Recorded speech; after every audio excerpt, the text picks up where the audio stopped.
Committee on Oversight and Government Reform will come to order. Without objection, the chair is authorized to declare a recess at any time. I want to thank everybody for being here. This is, as we kick off the 115th Congress, we're doing as we had done in the 114th Congress, and having our first major full committee hearing with our inspectors general.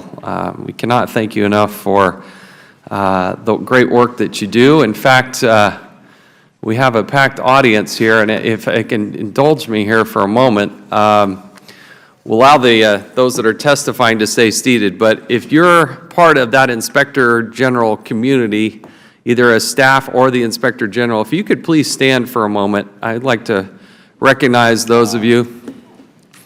Wow. Oh, very good.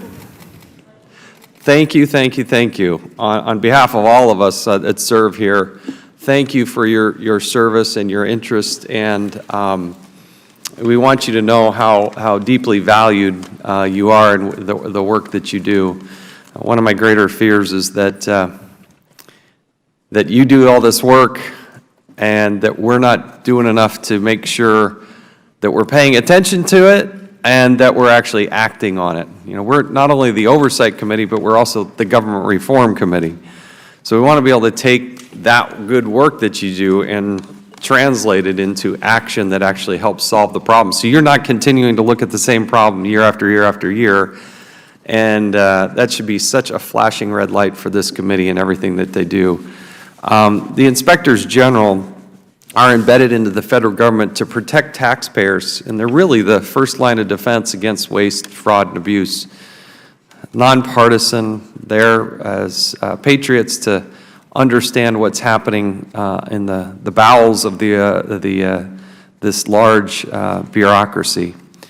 In the fiscal year 2015, it's estimated that the inspectors general saved roughly $37 billion annually with just a budget of $2.7 billion. Now, that's a pretty good rate of return and a pretty good evidence that the money we spend in the inspector general community is certainly worth the effort. Again, this is the first committee, but the first hearing. And as I kind of get into the details of some of this, I want to address something that did pop up in the news. There was a mistake that was made where a junior member of the transition team left a message, and I'm not sure if it was, I know it was on at least one person's voicemail, and I don't know if it was on all of your voicemail, it's saying they're working on a temporary basis. That was later clarified by a more senior person that that was not the case. And I think, as the Inspector General Horowitz will say, and I want to let you know that I've spoken with the General Counsel at the White House on this topic.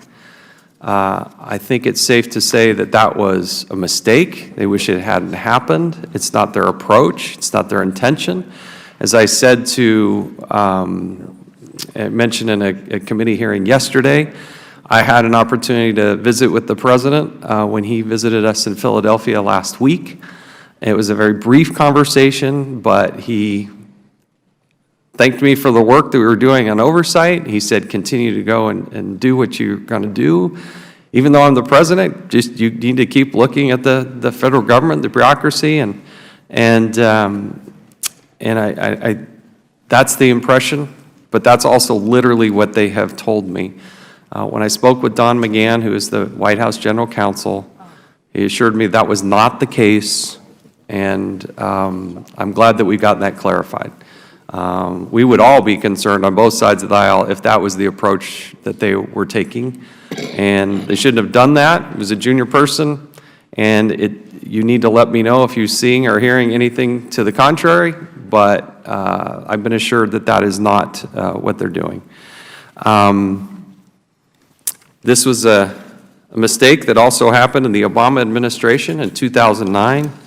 We went to fire Mr. Walpin, then the IG for the Corporation of National and Community Service. That firing came without the President giving the legally required notice to Congress, and was the only IG firing by a President in the last 35 years. Mr. Walpin later sued, saying the firing was retaliation for an investigation he undertook.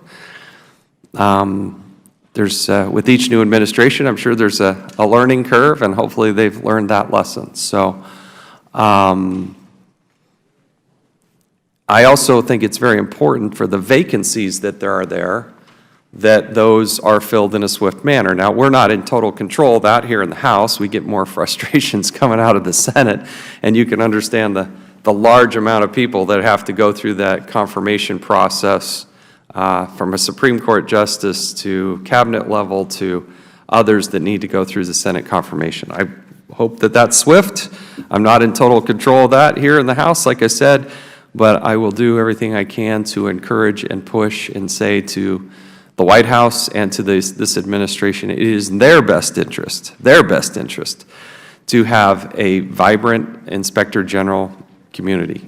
People act best when they're having someone look over their shoulder. And it protects us all, it protects the taxpayers, it protects the White House, it protects Congress, it protects everybody. So we will take that approach as we do that.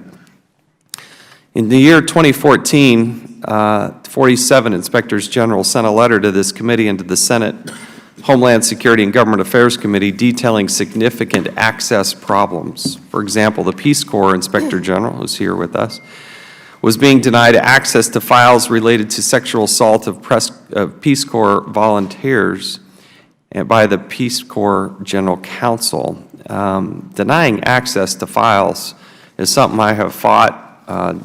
Chairman Issa fought before me, and we will continue to fight as a committee. In another instance, the Chemical Safety Board told the EPA Inspector General would not provide documents based on attorney-client privilege, a new creative way to suggest that they didn't have to be open, transparent, or allowing you access to the information you need. In the last 2 years, we've worked closely with Ranking Member Cummings to craft legislation to ensure the Inspectors General can do their job, and I want to thank Mr. Cummings personally for his steadfast support on these issues, and I think we've worked well on them. The result of the cooperation was the IG Empowerment Act of 2016, which was signed into law in December, and it took a lot of lifting to get there, but not nearly the amount of lifting that you do and the frustration that you've been bumping up against for so long. The bill made clear that the Inspectors General can only be denied documents based on explicit statutory prohibitions, not vague privileges or strained readings of other statutes. In addition, the Act streamlined investigation procedures, instituted new reporting requirements to improve transparency, and streamlined the investigation process to make IG's operations more efficient. We will continue to support the Inspectors General in this new Congress as these issues may arise again. One issue carried over from the last Congress that should be addressed again is the vacancies. As of 2015, the average duration of an IG vacancy, this is the average, during the past administration was 613 days, far in excess of the previous administrations. That's unacceptable, and we have got to work to speed that up. I hope the new administration makes it a priority to fill these vacancies, and we will push them to do so. Finally, I'd like to hear from our witnesses on the process of criminal referrals by the Inspectors General.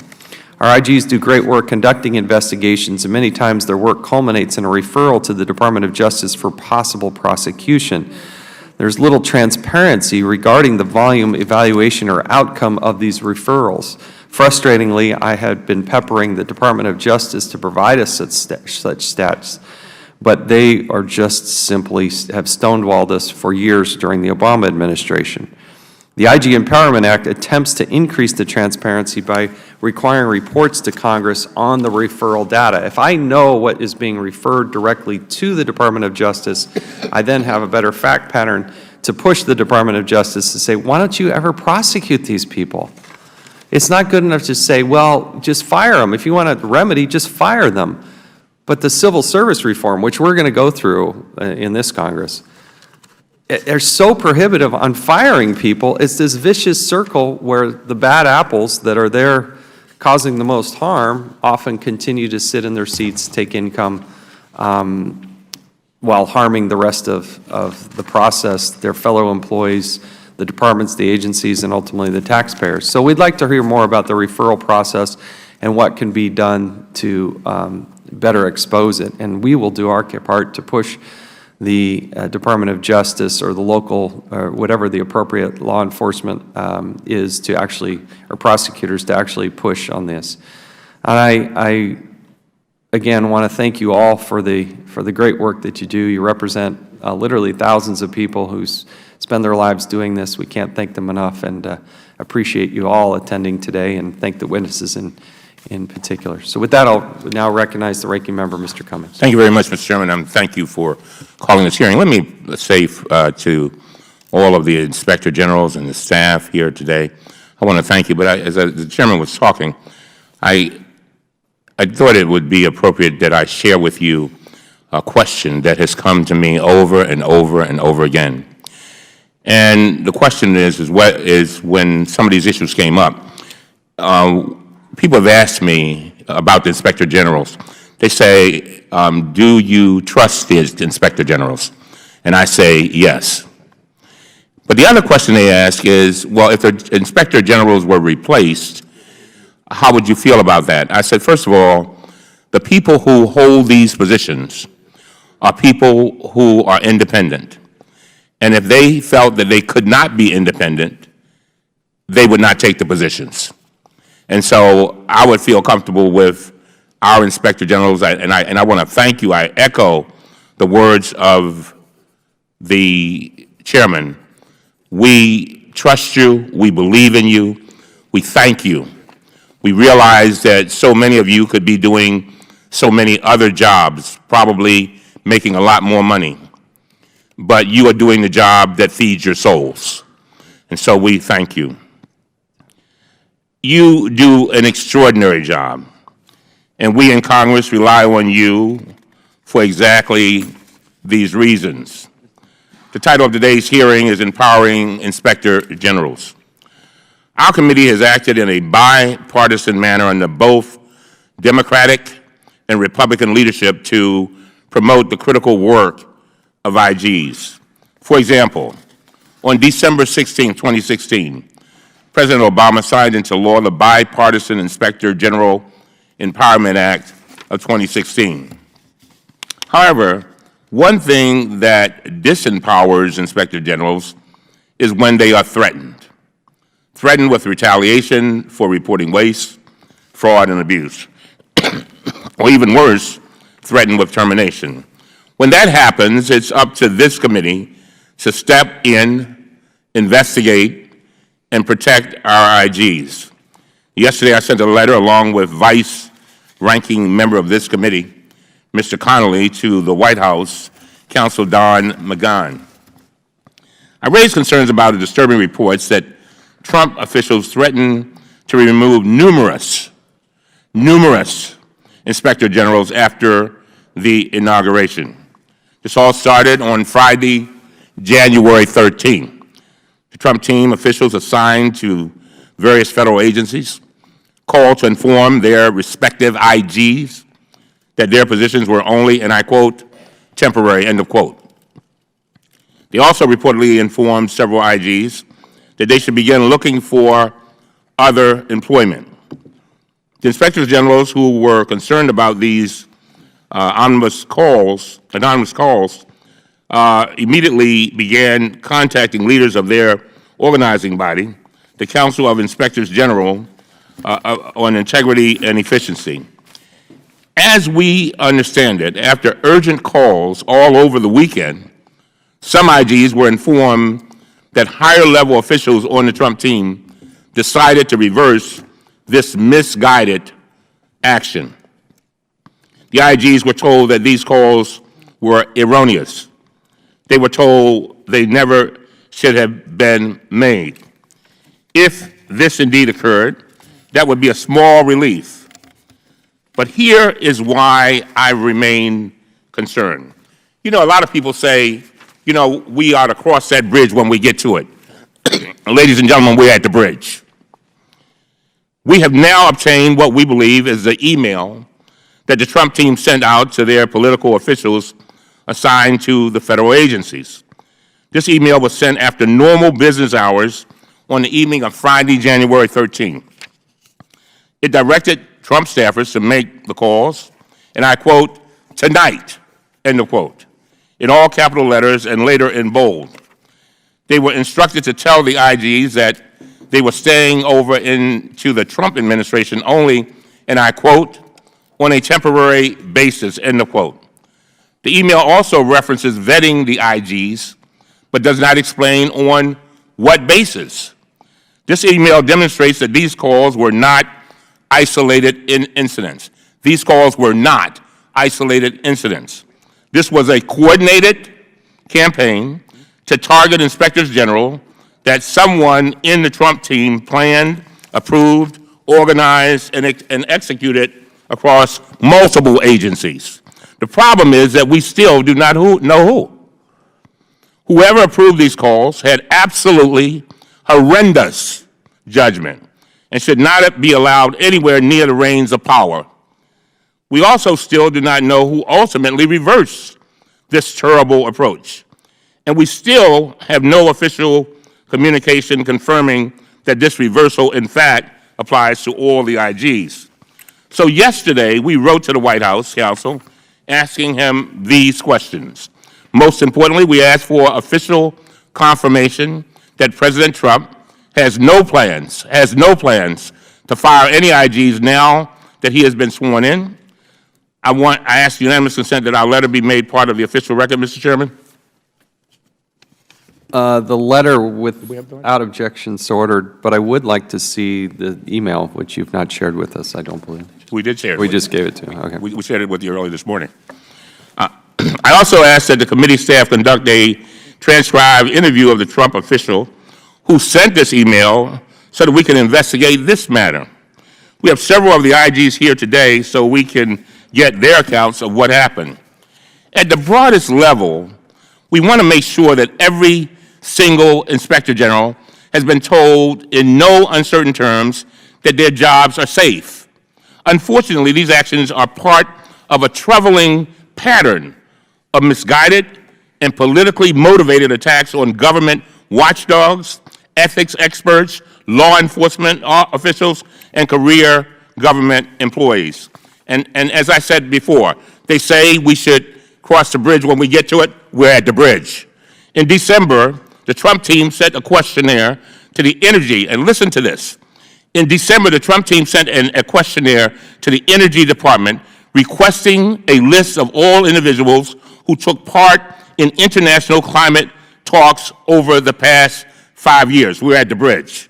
In January, White House Chief of Staff Reince Priebus issued a veiled threat to the Director of the Office of Government Ethics that he, quote, ought to be careful, unquote, unquote, in his criticism of President Trump's refusal to divest himself of his corporate ownership interests.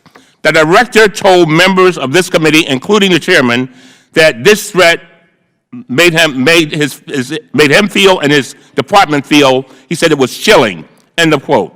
Just last week, Trump administration officials violated multiple federal laws by imposing gag orders on the communications of federal employees, including, in some instances, communications with Congress.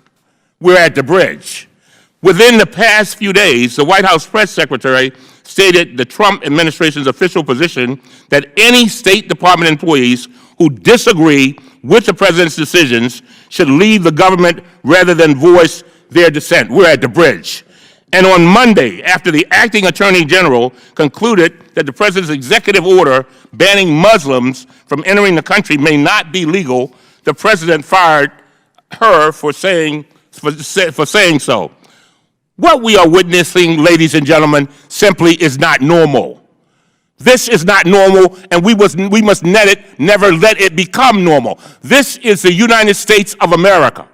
We have a Constitution, and we must be the guardians of that Constitution. And as I close, this has only been a few weeks. These actions cannot be tolerated by those of us who have as our core mission rooting out waste, fraud, and abuse.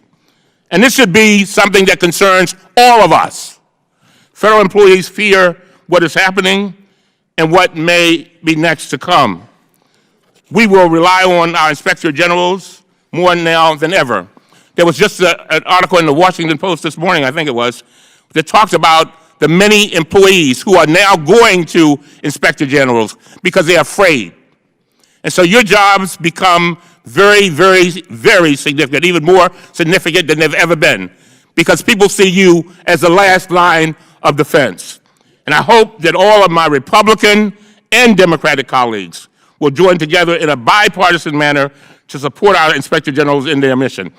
And let me say this, I thank the chairman because he has been one of the strongest folks on this committee to make it clear that we will protect whistleblowers, that we will protect federal employees, that we will protect those who want to make our government the best that it can be. He has also been a strong advocate for marching forward to make sure all of us make this our great nation a more perfect union. And with that, I yield back. Mr. Chairman? Yes. Point of inquiry. I'm looking at the redacted version of this email, and some of the redactions we'd like to know more about, such as who besides the author it was to be copied to, and of course who it was sent to. Is there an unredacted version of this, to your knowledge? or maybe to the minority leader? We'll work with their staff to figure out. Yeah, I just appreciate being able to see it in camera. It'd be helpful as we try to correct this. All right. All right. Let's move on. We will hold the record open for 5 legislative days for any members who would like to submit a written statement. We'll now recognize our panel of witnesses. We're pleased to welcome the Honorable Michael Horowitz, Chair of the Council of the Inspectors General on Integrity, Efficiency, and the Inspector General for the United States Department of Justice. We have worked closely with Mr. Horowitz through the years and enjoy his perspective and professionalism in what he does, and we appreciate you being here, sir. The Honorable Kathy Buller, who's the Executive Chair of the Legislation Committee on the Council of Inspectors General on Integrity and Efficiency, and the Inspector General at the Peace Corps. She just testified here as well, and we appreciate you being here. The Honorable Scott Dahl, the Inspector General at the United States Department of Labor. Thank you, sir, for being here, as well as the Honorable John Roth, the Inspector General at the United States Department of Homeland Security, who's also testified a number of times before this committee. As you know, pursuant to committee rules, all witnesses are to be sworn before they testify. So if you'll please rise and raise your right hand.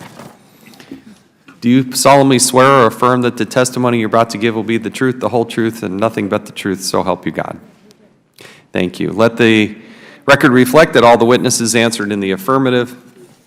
You know the drill. I don't need to explain the rules. As Trey Gowdy likes to say, when you see the yellow button, speed up. That's what we do when we get to a stoplight. That's what you need to do here, too. So, but we'll give you great latitude. Mr. Horowitz, you're now recognized for 5 minutes. Thank you, Mr. Chairman, Ranking Member Cummings, members of the committee.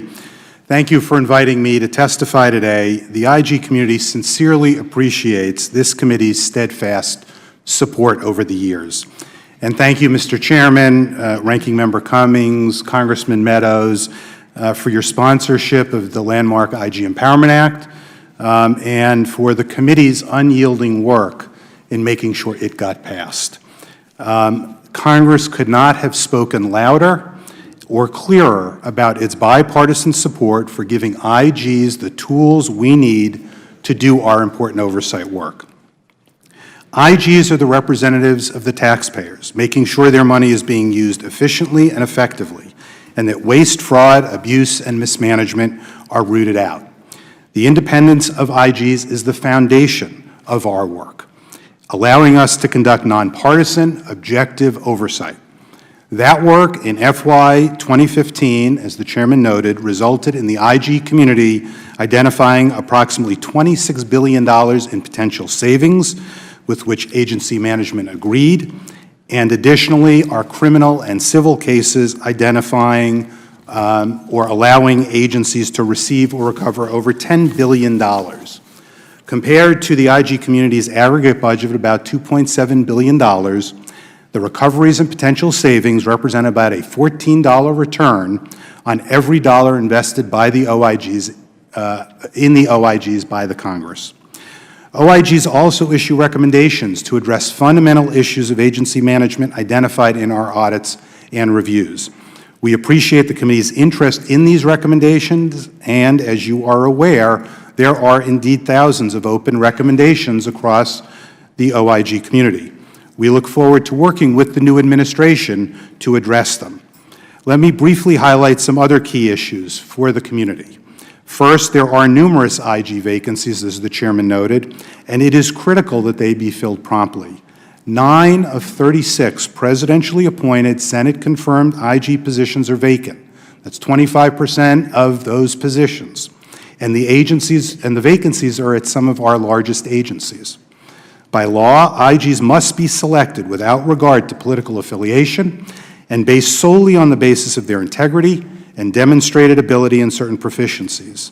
And under the IG Act, the Council of IGs is responsible for recommending candidates with exemplary qualifications for these positions. We look forward to continuing to fulfill this role with the new administration and hope it makes filling IG vacancies a priority. Second, we're concerned about the potential impact of the hiring freeze. As careful stewards of taxpayer money, we fully appreciate and respect the importance of prudently allocating federal resources. However, given our track record of returning to the Treasury far more money than we are budgeted, we believe careful consideration should be given before impacting our ability to root out waste, fraud, and abuse. OIGs were hit particularly hard during sequestration, and it had a significant impact on our work. We look forward to working with the incoming OMB director on these issues. Finally, I want to discuss the importance of whistleblowers to our work. Whistleblowers perform an invaluable service when they come forward with evidence of waste, fraud, abuse, or mismanagement, and they never should suffer reprisal for doing so. They provide OIGs with critical information, and we want to make sure they are comfortable doing so. At the Council of IGs, we've created a Whistleblower Ombudsman Working Group to consider best practices that will help us better address the wide range of issues related to whistleblowers. In my office, we're dedicating ever-increasing resources to handle our substantially increasing docket of whistleblower retaliation allegations involving FBI employees and employees of contractors and grant recipients. However, our ability to fulfill the additional responsibilities that recent legislation has placed on us, and which we welcomed, require sufficient staffing. Otherwise, it will be difficult for us to maintain and continue our other oversight work as our whistleblower retaliation docket continues to grow. We look forward to working with the committee, with the incoming administration, the bipartisan House and Senate whistleblower caucuses to address these whistleblower issues. Thank you again for the committee's strong support, and I'd be pleased to answer any questions the committee may have. Thank you. Ms. Buller, am I pronouncing it right? I want to make sure. I want to say Bueller, but that's just because I've watched that show so many times. But you're now recognized for 5 minutes. Chairman Chaffetz, Ranking Member Cummings, and distinguished members of the committee, thank you for inviting me to appear before you today to discuss the important work of IGs. As Chair of the Legislation Committee for the Council of Inspectors General for Integrity and Efficiency, and as one of the IGs whose access was denied by the agency I oversee, my testimony underscores our appreciation for the bipartisan support we receive from this committee and from Congress. 2 years ago, I testified before this committee about the struggles my office faced in obtaining the information we needed to do our job. The former General Counsel of the Peace Corps erroneously interpreted a law in a way that effectively kept my office, Congress, and the American public in the dark about critical information regarding care provided to Peace Corps volunteers who experienced sexual assault. My office was not alone. Starting in 2010, other agencies began denying or delaying access to information, including the Departments of Justice, Commerce, and Treasury, as well as the Chemical Safety and Hazard Investigation Board. In 2015, DOJ's Office of Legal Counsel issued a legal opinion that threatened the independence of all IGs and challenged the access that is central to IG oversight. It was clear that congressional action was needed. Thanks in part to the bipartisan efforts of this committee and its staff, the passage of the Inspector General Empowerment Act restores what Congress intended, that IGs have the right to access all materials and documents necessary to oversee their agencies. At the Peace Corps, we have begun unwinding the damage caused by the access-denying policies. We are working with the agency to fully restore our access to the records we need to ensure that Peace Corps volunteers who have been sexually assaulted receive the care that they deserve. The IG Empowerment Act not only restored the IG community's right of unfettered access, but it also provided tools to ensure our independence and improve our oversight authority. In particular, exemptions from the Computer Matching Act and Paperwork Reduction Act will ensure IG independence and will help us more effectively prevent and detect fraud and conduct timely surveys without being subject to the approval from our agencies we oversee. In short, your bipartisan support for IGs has empowered inspectors general across the federal government. In my role as chair of the SIGI Legislation Committee, I liaise with Congress on legislative matters that affect the IG community. One role of our committee is to provide assistance to Congress as it considers legislation to improve IG's ability to carry out the oversight mission that taxpayers and Congress expect. I want to briefly mention 4 priority items that the IG community has identified that would improve our ability to oversee the federal government. First, our community would like to work with Congress to protect information that can be used to exploit cybersecurity vulnerabilities. Our reviews, including reviews requested by Congress, identify weaknesses in federal IT systems. This information could be a roadmap for those who want to do harm. While classified and law enforcement information is protected from public disclosure, there is no single protection that covers all IT security vulnerability information. Second, the IG community recommends that IGs have the authority to compel testimony of those subject to our oversight. This authority was included in a bill that passed this committee and the House during the last Congress. Our work can be substantially hampered by the inability to compel the testimony of witnesses who have information that cannot be obtained by other means. While this authority was not included in the bill that became law, we are encouraged by this committee's continued consideration and bipartisan support for testimonial subpoena for authority for IGs. Third, removal of IGs requires congressional notification at least 30 days before removal, providing a crucial safeguard to protect our independence. This safeguard can be defeated if an IG is placed in a paid or unpaid non-duty status, effectively silencing IGs without notifying Congress. The IG community supports additional legislative protections to IG independence to ensure that such personnel actions involving an IG are not abused.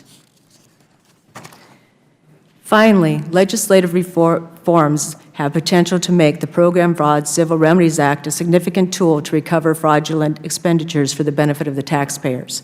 This act allows for recoveries in cases of small dollar fraud or in cases DOJ does not accept for prosecution. If used to its full potential, the recoveries could be significant. To conclude, the IG community is grateful for the steadfast bipartisan support it has received from Congress and from this committee. We look forward to our future cooperation to ensure integrity and efficiency in the federal government. I would be happy to answer any questions you may have. Thank you. Mr. Dahl, you're now recognized for 5 minutes. Thank you. Good morning, Chairman Chaffetz, Ranking Member Cummings, and members of the committee. Thank you for inviting me to testify today on the work of OIGs. Let me begin by highlighting a stark example of the value of our work and the importance of OIG access to the information we need. In 2015, 2 students were killed at different Department of Labor Job Corps centers, both allegedly by their fellow students. In one case, the student was shot and killed in his dorm room at the St. Louis Center. In the other case, the student was brutally killed next to the Florida Homestead Center, resulting in the need to transfer or relocate more than 350 students. These tragic cases and other serious incidents make clear why we have identified the safety and security at Job Corps centers as the top management challenge for the department. Our auditors had previously analyzed Job Corps data that revealed some centers had failed to report and investigate serious misconduct, including assaults and drug abuse. Our current review has identified additional concerns, such as problems with the centers interacting with law enforcement, inadequate camera monitoring and security staffing, and very limited use of employee background checks. Mr. Chairman, this is just one of many examples that show the significant impact from the work of OIG staff, who demonstrate daily their dedication to the OIG mission of promoting efficiency and effectiveness in government programs and of combating fraud, waste, and abuse. I also express our appreciation, as Michael and Kathy have, for the committee's strong support of the efforts of all OIGs and for addressing the barriers that exist in our work. In that vein, we commend the committee's bipartisan efforts towards the passage of the IG Empowerment Act. We're pleased that Congress has reaffirmed the authority of OIGs to have unfettered access to records. This access is essential to our work. Mr. Chairman, another example of the value of OIG oversight is in our work on the abuse and rising costs of compounded drug medications in the Federal Employees Compensation Act, or Feca program. The cost of compounded drugs in Feca have skyrocketed from approximately $2 million in 2011 to nearly $240 million in 2016, more than a 100-fold increase, substantially surpassing the costs of all other drugs combined. Our current investigations in this area have focused on fraud schemes involving collusion between prescribing physicians and dispensing pharmacies. In one case alone, the OIG special agents have identified potential fraud that involves nearly $100 million.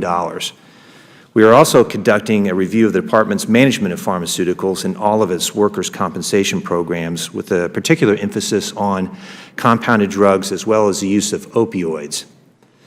In addition, my office is collaborating with the IGs of other agencies who have faced similar problems with compounded drugs to identify potential fraud and how we can change the programs.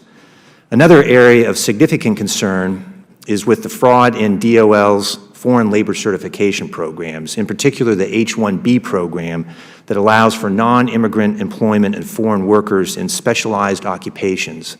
Our agents are investigating schemes involving employers filing fraudulent applications with DOL, like owners of a New York healthcare staffing company that pled guilty last year to fraudulently using the program to staff medical centers with foreign nurses.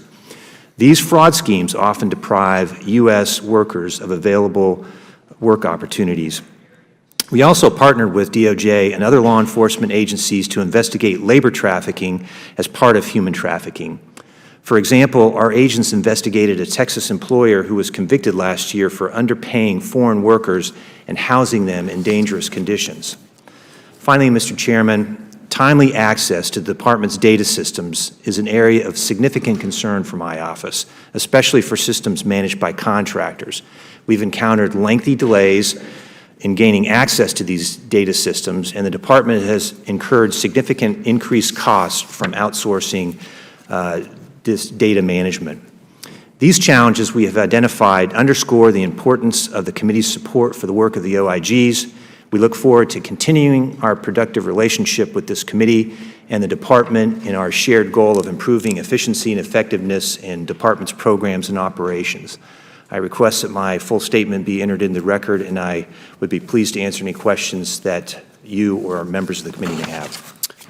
Thank you. All of your full statements, written statements, will be entered into the record, of course. The Inspector General for the Department of Homeland Security, Mr. Roth, you're now recognized for 5 minutes. Thank you. Chairman Chaffetz, Ranking Member Cummings, and members of the committee, thank you for inviting me here to testify about Inspector General challenges and recent legislative changes enacted by the Inspector General Empowerment Act of 2016. No government agency, no matter how dysfunctional, will change of its own accord. During my tenure as Inspector General for DHS, I've witnessed 3 agencies, FEMA, TSA, and the Secret Service, that have had to confront the necessity of changing the manner in which they do business. It is a wrenching process that no agency would undergo voluntarily. Changing a bureaucracy happens as a result of 3 things: a dramatic intervening event, followed by intense scrutiny of agency programs and operations, and a resultant leadership commitment to change. Independent oversight by both the Inspector General and Congress is critical and necessary ingredient to positive, constructive change. For example, FEMA's approach to disaster response changed only after Hurricane Katrina revealed the shortfall in its operations. Consistent IG and congressional scrutiny brought further analysis to the problem, and the administration and FEMA leadership committed to change the manner in which FEMA responded to these events. As we saw in the Superstorm Sandy response, FEMA has dramatically improved its response operations as a result. TSA was likely confronted with the need to change as a result of dramatic and troubling shortfalls discovered by our covert testing program, as well as other OIG reports about deficiencies in TSA's judgment of risk in relation to expedited screening, vetting airport employees, and managing the Access Badge program. It was only through IG oversight by this and other committees, and TSA's new leadership strongly embracing the message, that TSA at last publicly acknowledged the need for change and started the long road to becoming a more effective organization. Finally, as this committee well knows, The well-publicized protective failures by the Secret Service resulted in hearings and investigations by this committee, by my office, and by the Independent Protective Mission Panel. This oversight resulted in an excruciating process of examination and self-examination, which is by no means over, about the manner in which the Secret Service does business. As a result, the Secret Service has taken steps to fix some of the systemic issues that have plagued the agency over time. Oversight makes the government better and fosters positive change. The critical and skeptical review of programs and operations acts as the disinfectant of sunlight to ensure a more efficient government. It works in conjunction with the Inspector General's Act requirement that IGs keep Congress fully and currently informed of problems, abuses, and deficiencies within the department. I thank the committee for its leadership in championing the IG Empowerment Act, its support of the Inspector General community, and the cause of vigorous and independent oversight. I would also take a moment to thank my staff, who is creative, energetic, and I am proud to lead in this effort. My office will continue to conduct independent oversight over DHS's programs and operations. Although significant progress has been made, the Department continues to face long-standing, persistent challenges in overseeing and managing its Homeland Security mission. These challenges affect every aspect of the mission, from preventing terrorism and protecting our borders and transportation systems, to enforcing our immigration laws, ensuring disaster resiliency, and securing cyberspace. The Department is continually tested to work as one entity to achieve its complex mission. The key to sustaining the gains made thus far is a leadership commitment by the new administration and continued thoughtful but vigorous oversight by the Congress and my office. Mr. Chairman, this concludes my testimony. I'm happy to answer any questions of you or other members of the committee. Thank you. Thank you, and I'll recognize myself for 5 minutes. Mr. Horowitz, let me start with you. The testimonial subpoena authority was something that we had helped to champion. Did that make it into the bill, and why didn't it make it into the bill? It did not make it into the bill, unfortunately, despite the tremendous efforts of yourself and the ranking member in pushing it. My understanding was the Department of Justice continued to object to the very end, and in order to get the bill passed through the Senate, it had to be removed. And we hope and look forward to working with you again, and we will not walk away from the fight easily. And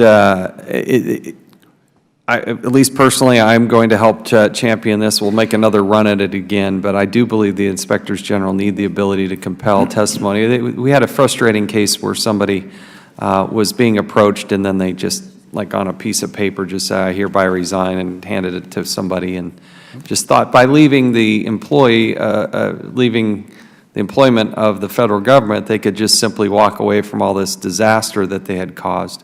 I do believe that the Inspectors General need to have the ability to compel testimony, particularly for those investigations that you're doing. Does anybody, any of the others, wish to shed any light, or Mr. Horowitz, do you shed any light or any personal experiences within your purview that would illuminate this problem further?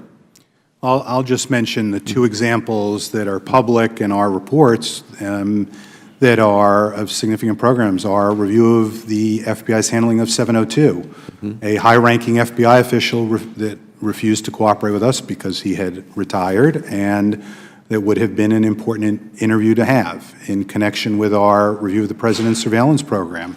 Back in the 2005-06 time period, the former Attorney General and the former Deputy AAG refused to speak with us because they also had left at that time. And there are, I could give you innumerable examples where we do our administrative work and have similar situations that you've just referred to yourself, Mr. Chairman, which is resignations on the eve of testimony and our inability then to get the evidence we need. Yes. Ms. Pollard. From a Peace Corps perspective, our employees are all term limited. So after 5 years, they time out. And so if we want to speak with them after that period of time, they're no longer a government employee. It makes our job a lot more difficult. Very good. I really do appreciate you bringing up the idea of whistleblowers. In fact, later this afternoon, we have a hearing specifically on whistleblowers. And they do need to have unimpeded access to communicate not only with the inspectors general, but also members of Congress, and we take that very, very seriously. I want to just, in the last minute and a half that I have here, one of the things we're deeply concerned about, we heard testimony throughout the last couple of years about sexual misconduct, sexual assault, the varying degrees of table of penalties. One of the more stark examples I like to use is within the Department of Justice, because if you look at the department, even within the Department of Justice, they have different tables of penalties, different definitions. I think that is a congressional challenge for this committee and something we do plan to address. If you can illuminate or shed any light on challenges or things that you've seen that you would think that we should address as we try to deal with this problem in making sure that we get rid of these bad apples. Does anybody have an example or something they can shed some light on? Go ahead, Mr. Horwitz. As the committee is obviously aware from our review on the law enforcement components of the Justice Department, as the Chair mentioned, we found these wide-ranging different uses of the penalties, the terminology. We're about to go forward with a report about how the Civil Division handles these issues, and it'll again show a unique approach, different approach by another component of the Justice Department. And I think one of the things that's very important as sexual harassment becomes something that needs to be addressed forcefully and clearly is coordinated high-level approaches. It can't be decentralized within an agency. It can't be left to 30-plus components in the Justice Department to decide what 30 different ways they're going to approach it. Because the memo comes from the leadership on zero tolerance. And so if leadership is the one putting out that policy and is expecting to create that culture, they need to look at that and drive that throughout the organization equally. Thank you. My time has expired. And now I'll recognize the ranking member, Mr. Cummings. Thank you very much. Mr. Dahl, first of all, again, thank you all for being here. Mr. Dahl, you raised two issues that really caused me to pay super attention. When you raised the issue about the Job Corps, without getting into any confidential information that you can't disclose, at some point I'd really like to talk to you about that, because that is a serious problem. You may not know it, but I had a nephew who was brutally killed about 5 years ago, shot to death in Norfolk. And I'd just like to talk to you about the Job Corps, because I'd like to know that young people that are going into the Job Corps are going to be safe. The other thing is the compounded drugs. 5 years now, Bernie Sanders and I and others have been working on the high price of drugs and the fraud schemes. I didn't even know you all got into that kind of stuff, but I really would like to follow up on that. Mr. Roth, we understand that a number of inspector generals received the phone calls from Trump officials on Friday, January 13, 2017. Some spoke directly with them, while others received voicemails. But the message was the same. The jobs were, quote, temporary. Mr. Roth, I understand that you received one of these phone calls. Can you tell us specifically who called you? Do you know? Yes, I got a call from the head of the DHS transition team about 7:15 that Friday night. And can you tell us what that person said? It's along the lines of what it is that you've summarized, which was that I'd be allowed to stay through the change in administrations, but that would be temporary, and that he had assumed that I was already in the process of looking for another job. Did the Trump official indicate that they had any concerns about your performance? No, they did not. And how long is your current term supposed to go? Well, I serve at the pleasure of the President, so I can be removed at any time by the President, with obviously 30 days' notice to Congress. And so were you surprised by the call? Or, and what was your reaction? Well, yes, I was surprised by the call, given sort of the tradition that inspectors general aren't removed from office typically or historically.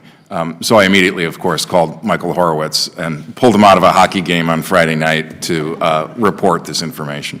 Was he playing or what? It was a Capitals game, so I certainly hope not. Fortunately not.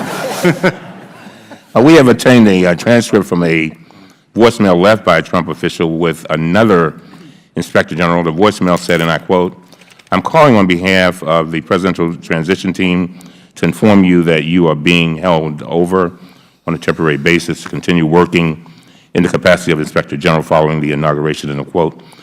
So that is also consistent, telling the IG that his position is only temporary. Mr. Horowitz, you are the head of the IG organizing body, SIGI. Is that correct? That's correct.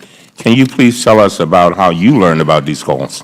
The first call I got was from Mr. Roth as I was sitting at the hockey game. Spoke to him from the game, then got word of two other IGs who had received similar or had received calls that evening. I'm not sure when I knew exactly what they had heard. And we arranged a call for Saturday amongst several of us in the IG community, including the three IGs who got calls, several additional individuals, Inspector General Buller, myself, the Vice Chair of SIGI, Vice Chair of the Ledge Committee, to try and understand who got calls, who didn't get calls, in part because all three IGs reported that they were told that all IGs were going to be getting the call. But when we got on the call Saturday morning, more of us who were on the call had not gotten calls than had gotten calls. So we were trying to figure out what was going on here, and different people, the three individuals who got the calls got that sort of core information as well as some other information just from the dialogue back and forth. And so what we really tried to do that weekend, and it was a holiday weekend, it was the Martin Luther King holiday weekend, we set about trying to figure out how could we reach out to transition officials to understand what was going on, given the calls three people got, the fact that the message was all IGs were going to get the call, but not all IGs had gotten the call, at least at that point, and just to try and better understand where we were. And how were the IGs feeling about these calls, if you know? What was the sense of concern?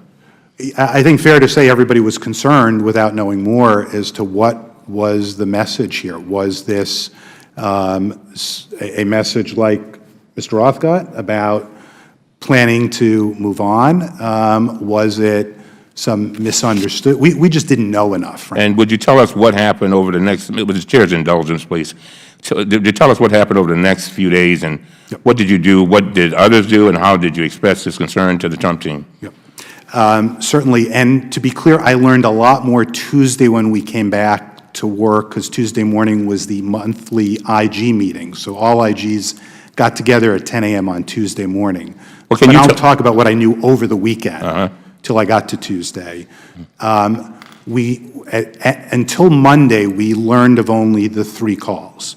We reached out through the various contacts we each had on the call to people we thought who could try and connect us to other people to get to the Trump transition team. We didn't have any clear lines into higher-level Trump transition folks. We had contacts at our agency-level transition teams, but we were clearly looking to go beyond that. Sitting here today, can you tell us how many IGs got the calls and voicemail?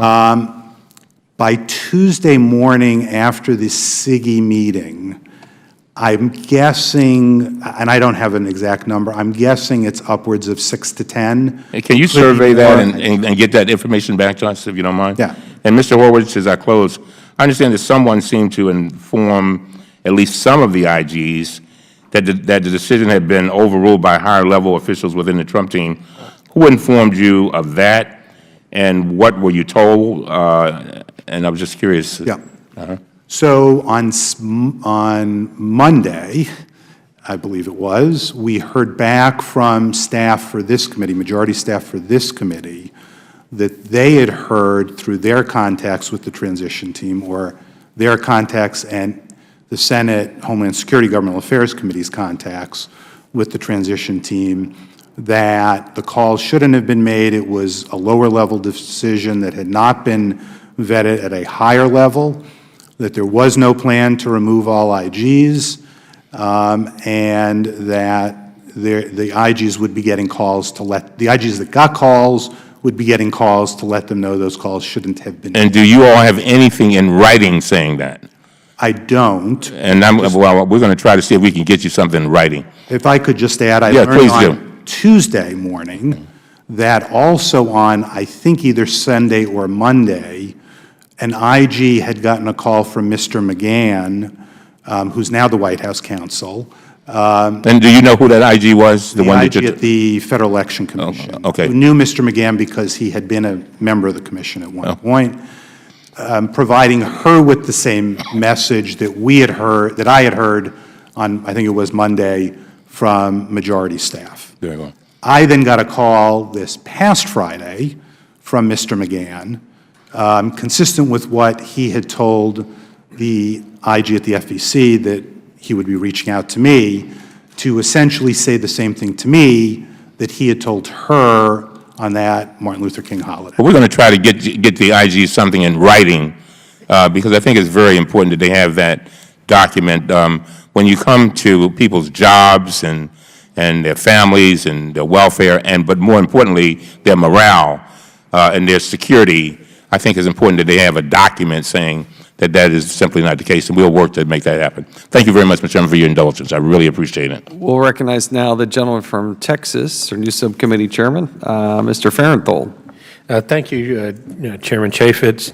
And I want to shift to a little bit of dollars and cents questions here. And Mr. Roth, I know that in your statement you draw attention to the wastefulness in acquisition programs. It's something we hear in Congress all the time, how government spends a whole lot more money than it should acquiring things, and takes longer to deploy them and delivers less capability than promised. And obviously you can look within the Department of Homeland Security, the TSA and their puffer machines and warehouses full of equipment that either doesn't work, doesn't get deployed, or both.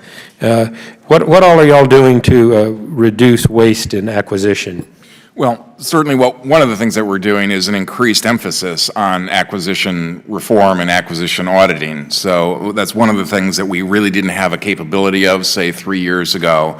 And thanks to Congress appropriating additional funds for more FTEs, we're able to actually focus on this issue more than we had before. So that's one aspect of what we're doing. The other aspect of what we're doing is to try to ensure legislation that will put guidelines in place for the Department of Homeland Security as to their major acquisitions, what they have to do, increased reporting both to the IG as well as to Congress to ensure that major acquisitions continue on track. But really our emphasis is on further auditing of these programs, including what we call life cycle auditing, which is we don't wait until all the money is spent and then we say, well, you just wasted $1 billion on an acquisition. Rather, we go in sort of while the requirements, for example, are being developed, and then later on during the course of the acquisition to ensure that it's on track.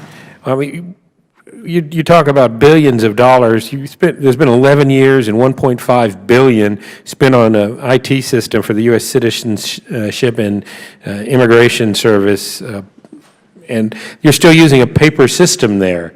And actually, Homeland Security is one of the more tech-savvy agencies in the government. But I mean, we see the same thing with a system, IT system in the VA. What's the big stumbling block in the government to being able to use computers that every corporation and small business and middle school student are able to do?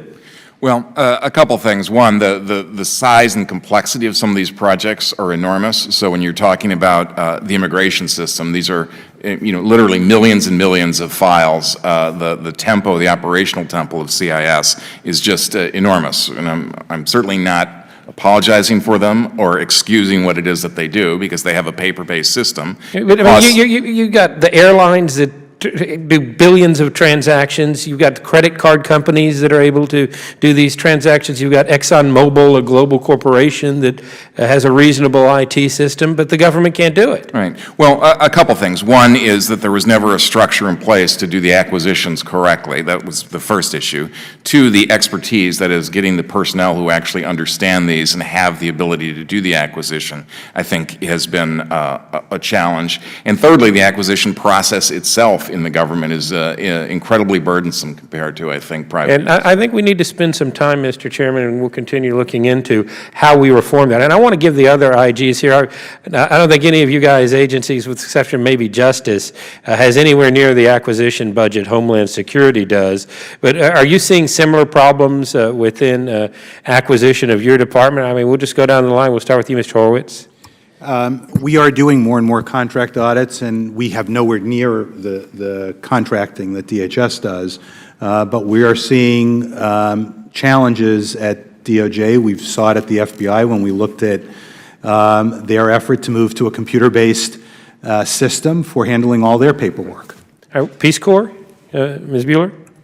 Peace Corps doesn't have a large acquisition program, but the contracting function has always been a problem. It's been a management challenge for the past couple of years. The challenge at Peace Corps is more in line with the staff leaving every 2 to 5 years. We have a 30% turnover rate in the Peace Corps per year. And Mr. Dahl? Similar to Mr. Horowitz, we're finding problems with the contracting and the processes they're using for contracting and the approaches they're using. And we issued an audit that we provided to this committee last year on using a time and materials contract long beyond its time of necessity. All right, so finally, I see I'm just about out of time, Mr. Horowitz. I would challenge you to work within your organization.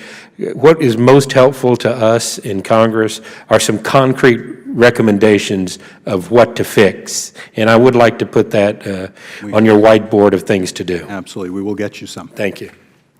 Yield back. Chair now recognizes the gentlewoman from New York, Ms. Maloney. Thank you, Mr. Chairman, and I'd like to thank all of the panelists and thank you for all of your hard work. And really to build on what Blake Farenthold was saying, you perform really valuable work in just the contracting area. It's over $400 billion, the private contracts, and you're overseeing this system and making sure that it works well. But recently, the President came out with a hiring freeze, and there's no time limit on it. So I'm just wondering how that is going to impact your ability to do your job, particularly when reports show that your job actually saves taxpayers money. The Council of the Inspector General on Integrity and Efficiency released a report to the President in 2015 that provided impressive cost savings that resulted from the work of IGs. For example, for every dollar invested in IGs, the report said the government has a potential saving of $14. That's an incredible rate of return on investment. And I think that shows that freezing your departments or freezing all of you is really going to harm taxpayers. In 2015, the report explained that the federal government spent a total of approximately $2.7 billion on offices of IGs, which means that from that investment, those offices saved our federal government approximately $35 billion. Mr. Buller, these are impressive numbers, correct? And or anybody you want to comment on how the IGs have saved money for the taxpayers in the compounds that you have? And also, what's it going to be like to have this hiring freeze? I mean, do we have vacant IG posts now that are not filled? How many are not filled? Does anyone know? And what is the impact of this hiring freeze? Just on the vacancies, there are 9 vacancies of the 36, so 25%. The presidentially appointed IG positions are vacant. There are 2 agency-level IG positions vacant, 2 agency-appointed IG positions that are vacant, and then the architect of the Capitol position, which is a congressional position, is vacant. So there are 12 total vacancies right now in the IG community. In terms of the hiring freeze, it is a concern of ours. We were hit very hard during sequestration. It did impact our ability to do our work. We were pleased yesterday to see the guidance issued by OMB and OPM on the hiring freeze in the sense of acknowledging that IGs are agency heads for purposes of evaluating the exemptions, but that doesn't solve the problem entirely, obviously. And so we're looking forward to working with the incoming OMB director, the incoming head of OPM, and Congress as we go through the appropriation process, because you're right, ultimately what will happen if we are reducing and cutting staff and limiting our ability to do our audits is the waste, fraud, and abuse that we root out regularly will be impacted. Is there any place where all of the waste, fraud, and abuse is put together in one report of what the IGs have meant to the taxpayer? We do an annual report to the President of the United States and post it publicly. I'd like to see that annual report. We will send it to you. And I'd like to really suggest to my colleagues that we might look at some type of two-tiered approach in the hiring freeze, that if it's an agency that is making the government more efficient, saving taxpayers' dollars, as IGs do, then it should have an urgency of being filled and not left vacant. You mentioned presidential IGs.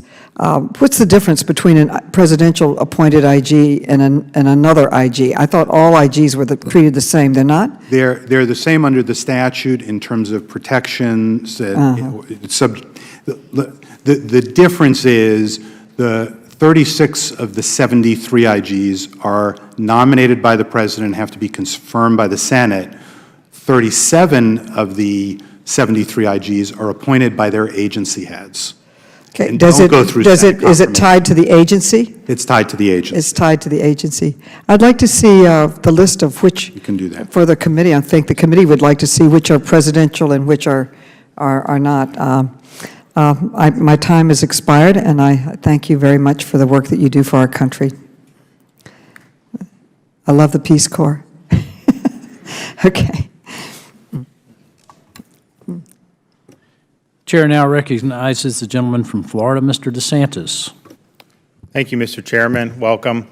Mr. Horwitz, I know that you've opened up an investigation into the FBI's handling of the Clinton email case. As part of that, are you going to look into aspects of the case, such as why a grand jury was never impaneled? We have announced the initiation, and one thing I do want to make clear, as we tried to make clear in our announcement, it covers not only what the FBI did, but what the department did as well. And okay, so some of the concerns that have had, and I know there have been concerns on all sides, why a grand jury was never impaneled, the unusual immunity agreements that were generated, allowing some of the subjects of the investigation to actually appear as lawyers for Secretary Clinton, the Loretta Lynch, Bill Clinton infamous airport meeting, and why the Attorney General didn't recuse herself. So all that could potentially be looked at. Correct. Okay. That was the purpose of trying to I think it was reported that you were only trying to look at the FBI, and so that I'm comforted by that, because I think there are legitimate questions on all sides, but if you're only going to focus on one thing when there were other questions, so that's good. Mr. Roth, you've been very upfront about trying to root out some of the bribery and corruption involved in the agency, particularly with regards to immigration and border security. There was a big New York Times article that came out, I think just at the end of last year. That's going to be a focus of the administration with securing the southern border. So what is going on right now? Is there any update? Is this still a persistent problem? I know it's been a priority of yours. Is there anything we can do to try to address it? Because we spend all this time on trying to get the policy right, but if there's problems with implementation and then there's incentives for corruption, then that obviously is going to undermine everything we're doing. Right. I mean, this is definitely a high-risk area. Anytime that you have a southwest border where you have, the Mexican cartels with the kinds of resources and the kind of creativity that they have, certainly the sort of that frontline defense is always going to be vulnerable. So there always has to be watchfulness, both by the agency itself, CBP, as well as Border Patrol and ICE, but also by us to oversee some of the overseers.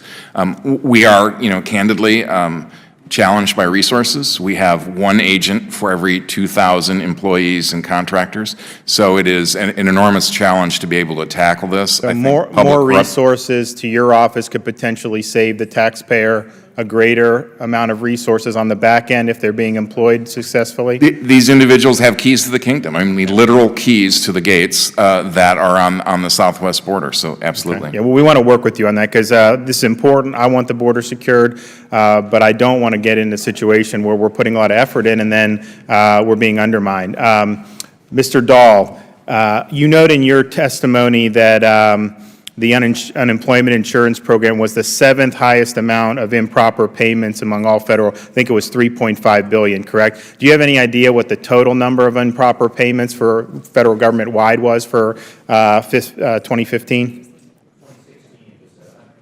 For 2016, it was $144 billion, I believe. I think that's right. My number, I have the 2015 number, $136.7 billion. And then I think since 2004, the cumulative amount of improper payments has been over $1 trillion. Does that sound accurate to you? Correct. So what tools can Congress provide that could aid in preventing some of these improper payments? Because we talk about different waste in the government. There is a lot of waste, but these improper payments, I mean, that's real significant money. And we kind of do oversight over it, but I would like to get to a point where we're doing something so that it doesn't happen to begin with. So do you have any recommendations for us? Certainly. I think one of the tools that we needed, you provided us in the IG Empowerment Act, and that is relief from the Computer Matching Act, that allows us now to take data in one agency and match it against data in another agency to provide investigative leads or even program integrity leads to the department. And I think that's going to help us a lot. Have you seen results yet? Well, we just got the authority, and so we're exploring avenues to do that in my agency, and I know others are doing it as well. And I think that will assist us. This is even for our unemployment insurance, improper payments, the level of improper payments has remained the same for years. And even after we've done audits and multiple investigations, and I think sometimes the program fixes are what's necessary, and some of the vulnerabilities in the programs need to be patched, and we've made recommendations to the department to fix those. And I think with help from Congress do those require legislation, or can they be done by the agencies? Both. Okay. Well, keep us posted. I'm getting out of time, but keep us posted on the implementation. Want to make sure that's working. And then if the agency's not taking the action, if there's things we can do here, I know the committee would be interested in helping you guys out. Thank you. Thanks. Before I go to the next member, I want to recognize myself for a follow-up on that in regard to the improper payments. Having looked into that, I think it was in 2015, where we had the $130-something billion in improper payments, $60 billion of that were improper payments to hospitals related to Medicare. Are you looking into that? Is that something the IG's office is looking into? Yeah, the IG's office from Health and Human Services, that is a primary mission that they have, and they are working on that. Dan Levinson, the IG, just spoke about that recently and the efforts that he's making to beat down those numbers. And that is the primary driver for the improper payments. Yes. There's another $17 billion improper payments related to Medicaid, which would involve the states as well. Are you looking into that? And his office is looking into that and spending a considerable amount of time on that issue. The Chair now recognizes the gentleman from Massachusetts, Mr. Lynch, for 5 minutes. Thank you, Mr. Chairman. First of all, I want to thank you for your willingness to testify this morning, and thank you for all the work that you do and the people behind you, the work that they do. We've obtained what we believe is an email from the Trump team to their political officials, ordering them to make a round of calls to their assigned agencies, telling the IGs that their jobs are only temporary. That's up on the board. I don't know if we could blow that up a little bit, but I'll read it anyway for those who can't read it off the screen. The email was sent on January 13, 2017 at 6:36 p.m. It is from someone on the presidential transition team, and it is to the transition, quote, team leads. Mr. Horowitz, you got any idea who the team leads are?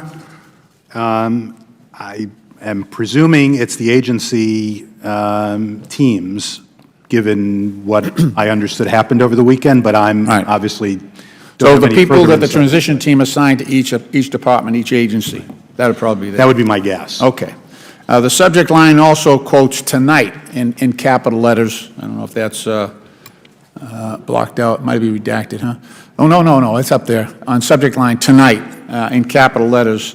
And then it says this, and I'm going to quote from it. Quote, "Thank you for getting us the IG information earlier today so that we could vet. As a critical follow-up to that, could you please reach out tonight and inform, and tonight again is in bold, and inform the IGs in your respective agencies that they are being held over on a temporary basis. Please leave a message if you don't reach them." Has anybody else seen this email before? Anybody? I did see it sometime during that following week. Okay. Mr. Roth, you say? After the fact, yes. Yeah. I did as well after the fact. I didn't see it. Okay, all right. Mr. Horowitz, if this email is accurate, it indicates that there was a coordinated campaign to call multiple IGs, and from your previous testimony, and this was not some junior rogue employee working out of a sub-office. This is really very methodical, that 6 to 10 IGs got the call, that this thing went out, and then there's another process in retraction. Do you agree? I know what, it says here and what the calls that went out and then got. Do you have any idea what the urgency was? I have no idea. I was not one, by the way, who got a call. Yeah. Well, Mr. Roth, do you have any idea what the urgency was? I do not. I asked the team lead for DHS why this was happening. He said he was simply passing on a message that he had gotten from his higher-ups. The email mentions vetting the IGs. Any idea what that would require? I mean, under the IG statute, you're required to, have certain skills, accounting, legal background. Any idea what the vetting might require? No idea. Okay. Look, let me just get back to what Mr. Cummings talked about earlier. We've had a pattern of conduct here on the part of the new administration. First, they try to eliminate the ethics office. They put a gag order on federal employees. They put a hiring freeze on employees. Energy Department personnel, they want to do an inquisition on anybody who used science in the conduct of their business. And this ban on all Muslims, now it's been backed off to a few countries, but even U.S. citizens who were Muslims and people who were here legally also fell under that. And then after the fact, they go back. But the problem is that it has this chilling effect. And I know that each of you, and look, you've all been up here before, you're frequent flyers to this committee, we've seen your work, you do a great job. When Mr. Madison and Mr. Hamilton set up this government, they put in checks and balances so that one person couldn't screw it all up. And we're going to test that system that they created over the next 4 years. We need you. Look, you each, and a lot of people in the audience say, you each took an oath of office. You took an oath. You took an oath to uphold the Constitution. We need you to do your jobs. We need you to do your jobs. Not just when it's easy, but when you get somebody pushing against you that might want something else. So we just ask you, do your jobs. Do your jobs, uphold the Constitution, and we'll get through this. Thank you. I yield back.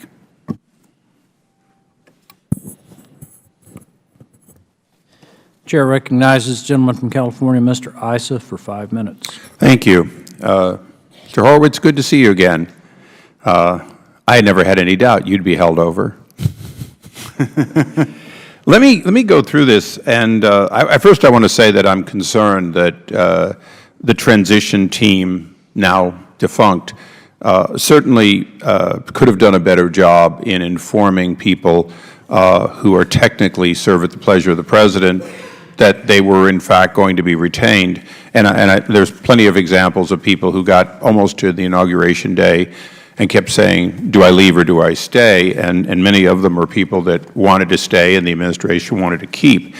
But I want to be very, very crucial in getting to the bottom of this, because it's been alleged that this was done to have some sort of a chilling effect. So I just want to go through a couple of questions to the extent that you know, and anyone else can pipe in if they have better knowledge. I've Googled this individual. Appears to be a very junior person with nothing to show anything other than LinkedIn and Facebook. So I can't find that this is a high-ranking person. Do you have any opinion about whether this was somebody who was to have a major position of authority, or is just someone sending this? To be honest, I have no idea who the person is or what their role was. Right, and I only know what Google tells me in this case. So it appears as though this is somebody, quite frankly, who was put on the transition team like hundreds of other people.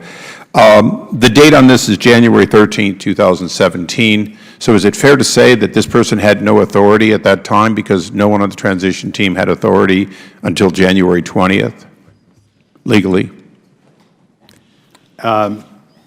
Yeah, again, Right. part of the issue we had on that Friday night and Saturday and over the weekend was trying to figure out what this was and who it was from, because clearly there were people giving the message, as you said, you're staying or you're going. Right. And we didn't know what this message was. Were there any IGs terminated on January 20th? No. So 100% of the IG in place, both permanent and acting, were retained, is that right? We're still here. And that's all tradition, basically. It's not common for mass dismissals or even minor dismissals in the IG community historically, right? Right. It hasn't happened in the last 4 transitions. Okay, so from an action standpoint, it was business as usual. But technically, there was a question of would you or wouldn't you be held over, is that correct? Well, because of these calls, I, again, was not one to get them, so I'll defer to others on that issue. Did all of you receive confirmation, other than this, that you would be retained? No. So how did you come to work the next day, on January 21st? We just showed up. The Monday. Right. You just showed up. Okay. You know, again, I want to say that we're not going to let this sit here. I do want to know, unfortunately, the one challenge I think we have is the transition team is now defunct, and we're really looking at toward the future. And to that future, have any of you begun working with new political appointees yet to try to glisten whether they are going to support the continued work of the IG and perhaps even greater? Mr. Roth? Yeah. You have a boss, so how's it going? I do have a boss, and in fact, I met with Secretary Kelly on that Thursday of the first week, and he announced his firm support of the IG concept, and when he was personally. So. When he was at Central Command and so on, I mean, or Southern Command, he had a long history of using his IGs. He appreciates the value that we add. Okay. We obviously don't have a new Attorney General at this You're so point, close. but we do have some new leadership positions in the Office of Attorney General, Office of Deputy Attorney General, and I did meet with them last Friday and engaged with them on some of the issues that were pending and some of the matters they were likely to be seeing soon from us. Okay, and just for the record, and I think not just for you, but for all of your colleagues, certainly I would hope that every IG would feel very free to contact any member of this committee, including obviously the chairman, should there be anything that would resemble interference or inability to do the job. I have one final closing question. Since the implementation of the Act of last year is fairly new,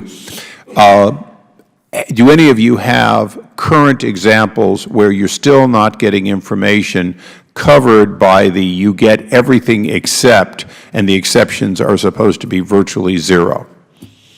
And I know, Mr. Horowitz, I want all of your answers, but I know you've had a history of being blocked, particularly as to attorneys at Department of Justice. We have had no issues whatsoever, and there's been a significant change in approach.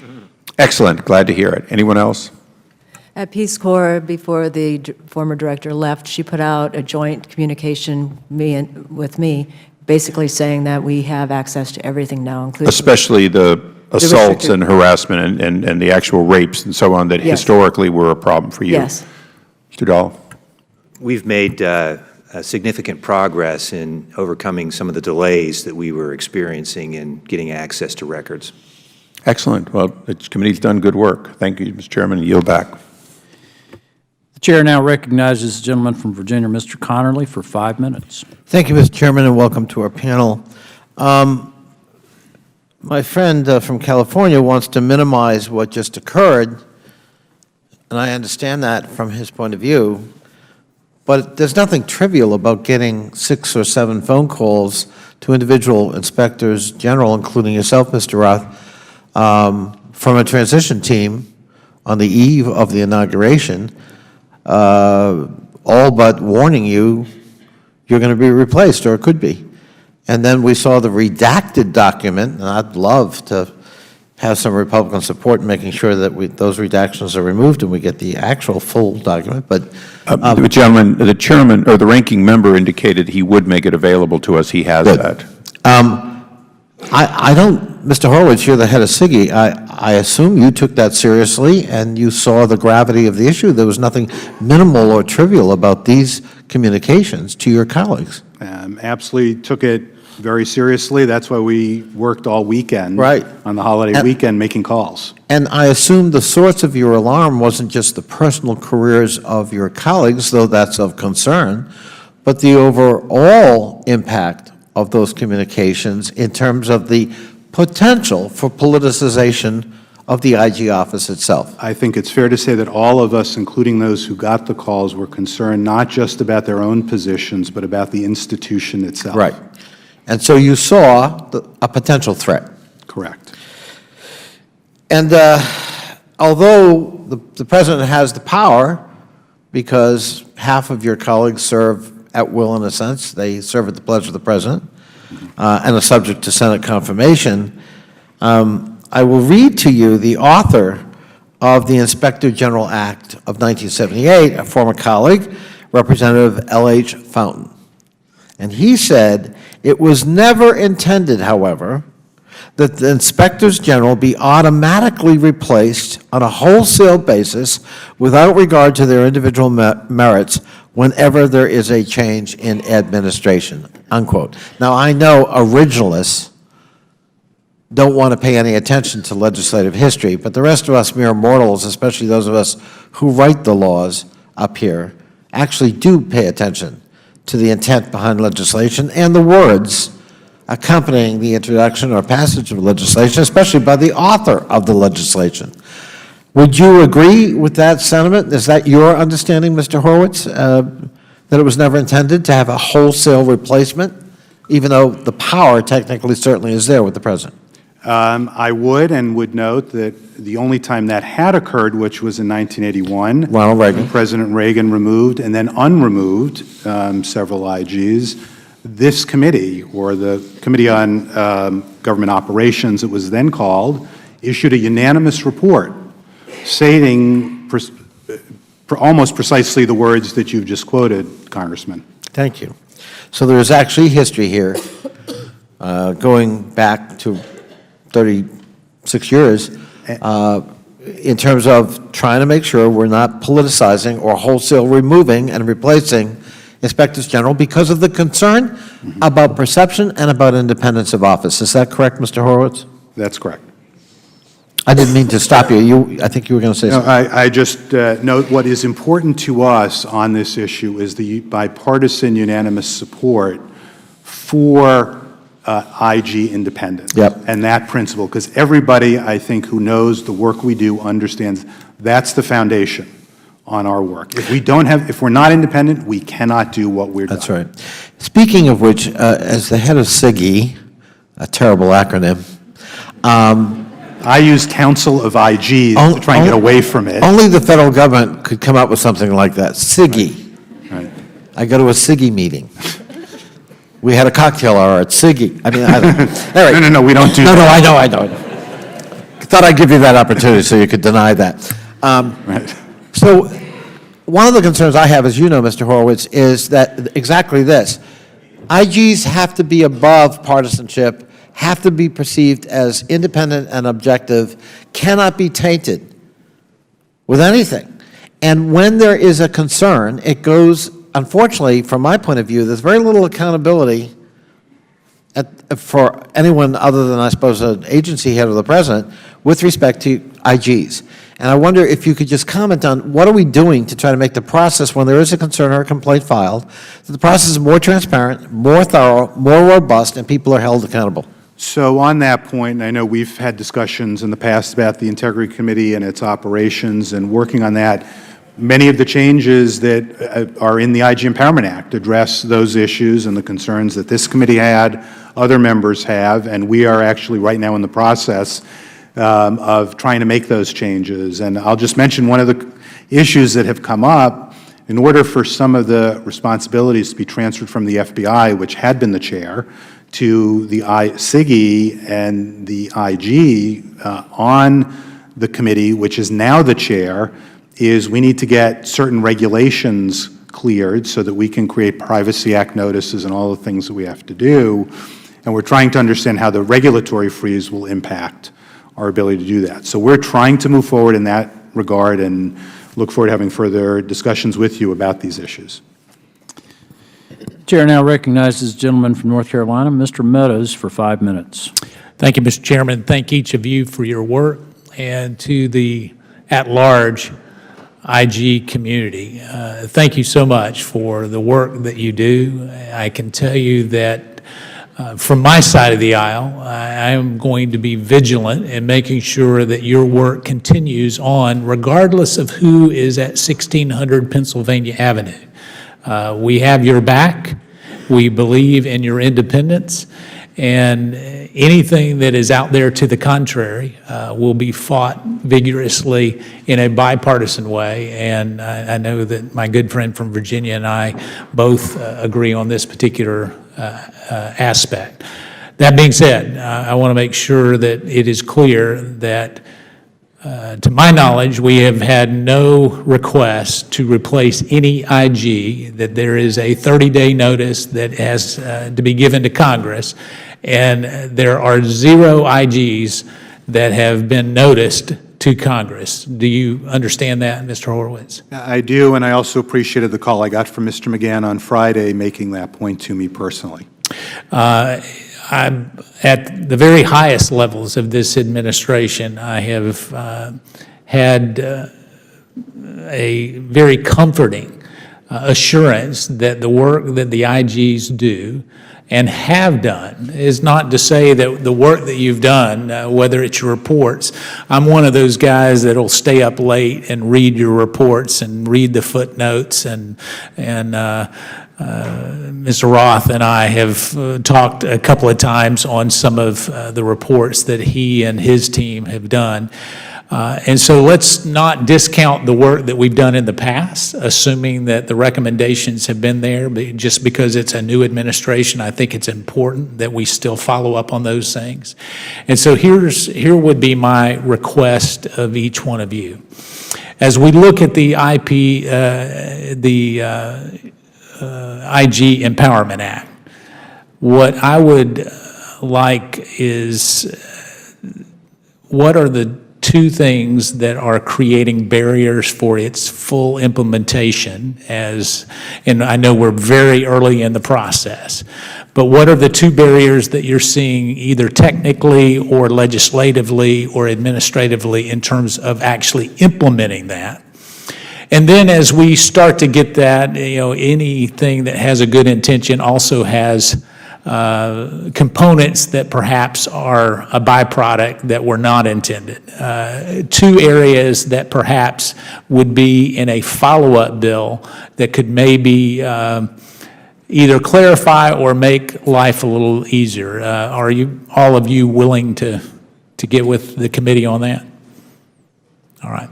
So if I were to classify the anxiety level for some in the IG community, would you classify it as on a scale of 1 to 10, with 10 being most anxious? Would you say that it's greater than 5, Mr. Horowitz? I think it's fair to say now, having been the chair of the council for a couple of years, I think we're always anxious as a group. It's a group that has 73 very different opinions on everything, and I think you'd get 73 people coming up with different numbers. All right.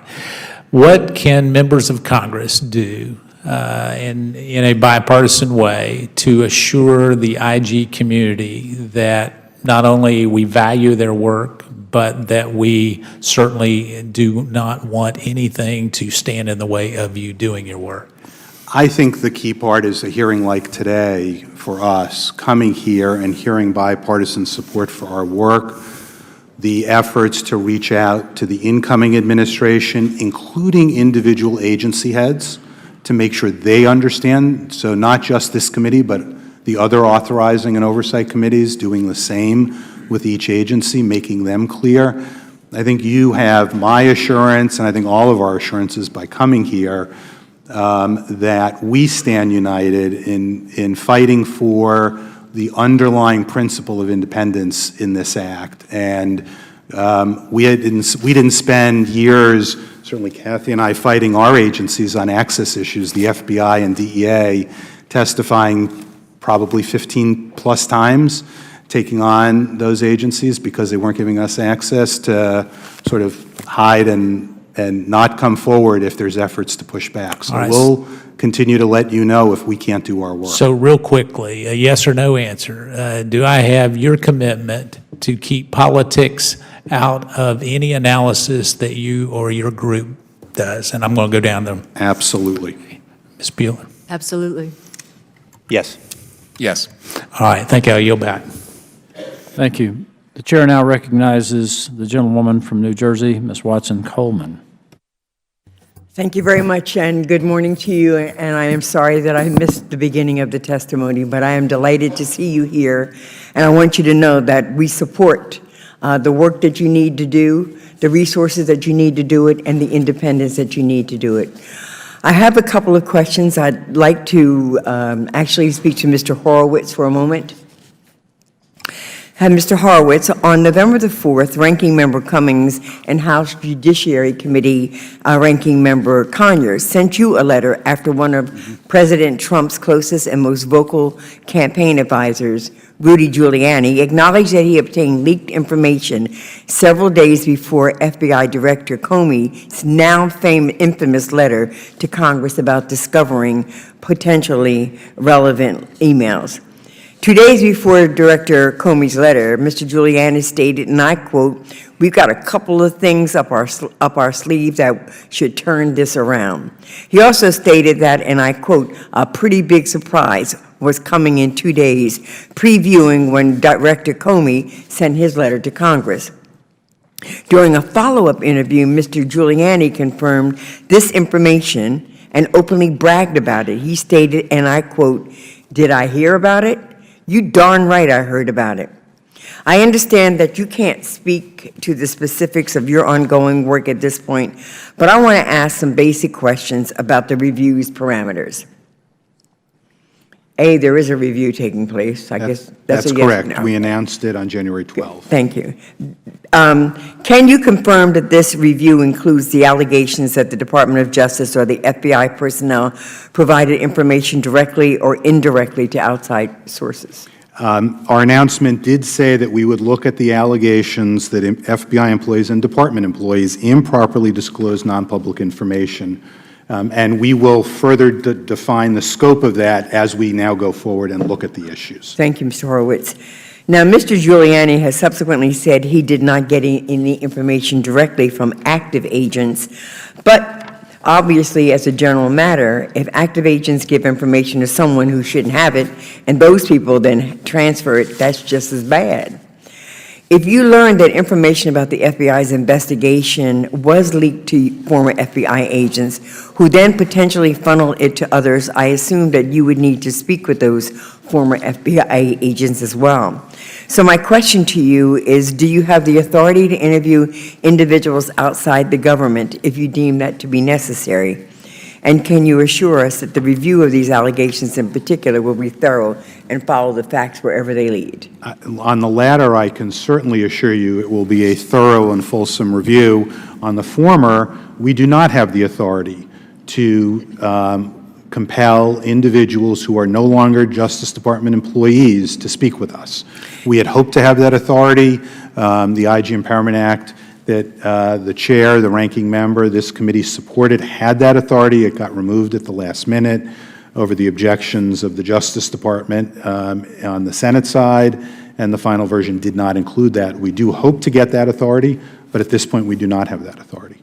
So then, would you take the information that you have and the need that you would have to interview individuals no longer with government to some other element in the Justice Department and ask that it be pursued there, or is there no other avenue? The only avenue for us is to make a voluntary request, and if individuals are willing to speak with us, we will have that opportunity. If individuals are unwilling to speak with us, there is no further way for us to compel them to speak with us, even if they have the most relevant information possible.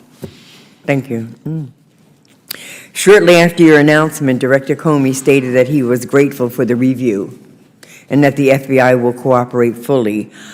Inspector Horowitz, will you let this committee know immediately if the FBI's cooperation is anything other than full and complete? Absolutely, and to date we have gotten very strong cooperation. Thank you. Thank you very much, Mr. Chairman. I yield back. Chair thanks the gentlewoman. The chair recognizes the gentleman from Florida, Mr. Ross. Thank you, Chairman, and I want to thank the panel, as my colleagues on both sides of the aisle have, and recognize you for your dedication, the dignity and objectivity of your work, and hope that we can continue to be very supportive of you. Mr. Horowitz, to follow up on what my colleague, Ms. Watson-Coleman, was talking about, with regard to your investigative powers, Oversight's so important, but holding oversight accountable is also so important that due process is necessary. And I think what you're speaking of is the deposition or testimony subpoena power that you do not have. Correct. So when you present a case to the DOJ and they say, well, there's just insufficient evidence to go before a grand jury, or we don't think a criminal act has been committed, and yet you know or you feel confident that it may have, but you've been shorted, I think, your investigative powers. So without regard to an appropriation, what would you consider to be the most important tools that you would need to have? Subpoena testimony, subpoena ducis tecum testimony? What other things procedurally would be necessary in order to complete your case so that due process can ensue? We have authority to subpoena documents. Right.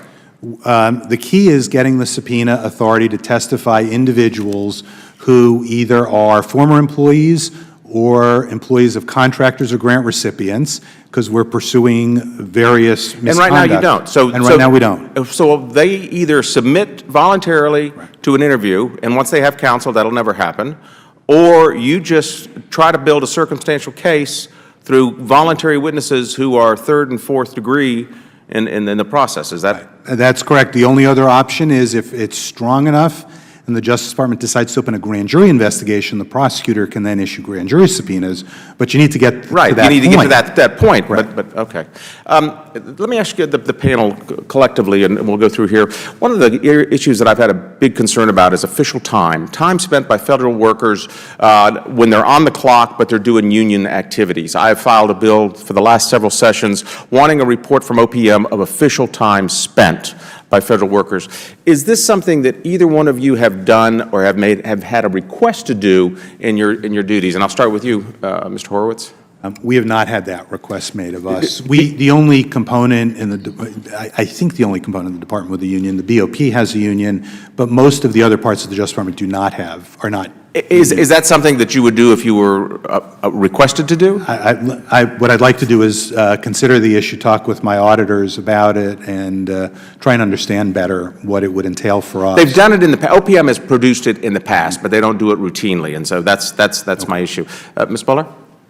We've never done one, nor have we had a request to do it. Do you think it's important? Do you think that it's something, I mean, I don't know, to what degree do you have union workers with the Peace Corps? Peace Corps does have a union, but I would have to check once again, as Mr. Horowitz would, to see how strong the union is and the number of members and whether or not there would be.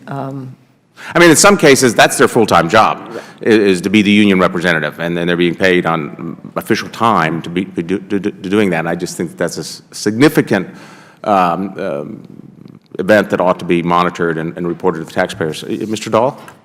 We have not received a request specifically to look at that either. And in order to have you pursue that request, who would it have to come from? Would it have to come from the administration? Would it have to come from this committee? Various sources. The committee could ask us to look at it. And it's something that if we would determine that it's a risk for the department and it's a problem, we would initiate it on our own. I appreciate that. Thank you. Mr. Roth, any?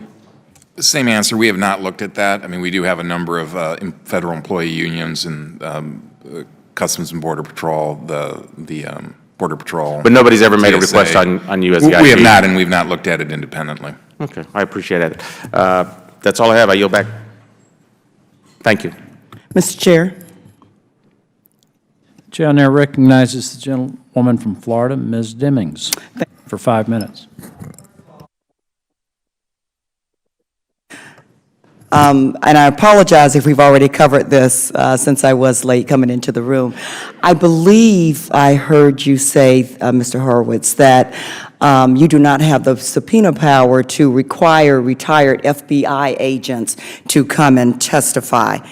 But could you possibly ask the chairman of this committee to subpoena a retired FBI employee? We wouldn't, and I don't think, we wouldn't go and do that, but by way of example, when we were unable in our Fast and Furious review to interview the former U.S. attorney who had resigned, we could not get the evidence. We actually came to this committee, which had subpoenaed the individual, and the committee agreed to share with us the testimony it had done of the individual's testimony. So that is an avenue we've used. It's obviously not the preferred avenue, and that only occurred because we were on parallel tracks with our investigations. That normally will not be the case. Okay. Thank you. Chair now recognizes the gentlewoman from the District of Columbia, Ms. Norton. Thank you very much, Mr. Chairman. I have a question regarding what appear to be violations already of an act that this committee has championed, the Whistleblower Protection Act. Indeed, I note, ironically, that this afternoon we're having a hearing on 5 years of the Whistleblower Protection Act. That was passed unanimously by this committee. Yet I note that there have been disturbing signs of the Trump administration trying to silence dissent among employees of the federal government. Several agencies, I note EPA and HHS in particular, have received gag orders that employees could not communicate with the public. Amazingly, and I'm going to ask the chairman if this committee would look into reports that employees could not even talk to Congress. Now, these orders appear to clearly violate the whistleblower laws. Are any of you currently investigating or planning to look into non-disclosure policies or directives issued by your agencies? We are. We've had some issues with whistleblowers, for example, notifying us of potential retaliation as a result of giving us information or giving someone else information. They ultimately settle their case for whatever they get from the agency. The agency then requires basically a gag order. So then we're unable to interview those whistleblowers Because again, our whistleblower retaliation investigations have two purposes. One is, of course, to make the whistleblower whole, but the other is to determine whether discipline needs to be imposed on whoever it was that did the retaliation. So I think that's a defect in the system that we have at DHS, and we're going to be looking at that and potentially writing a report about that. Yes. Any of the rest of you had any such experience? Mr. Horowitz?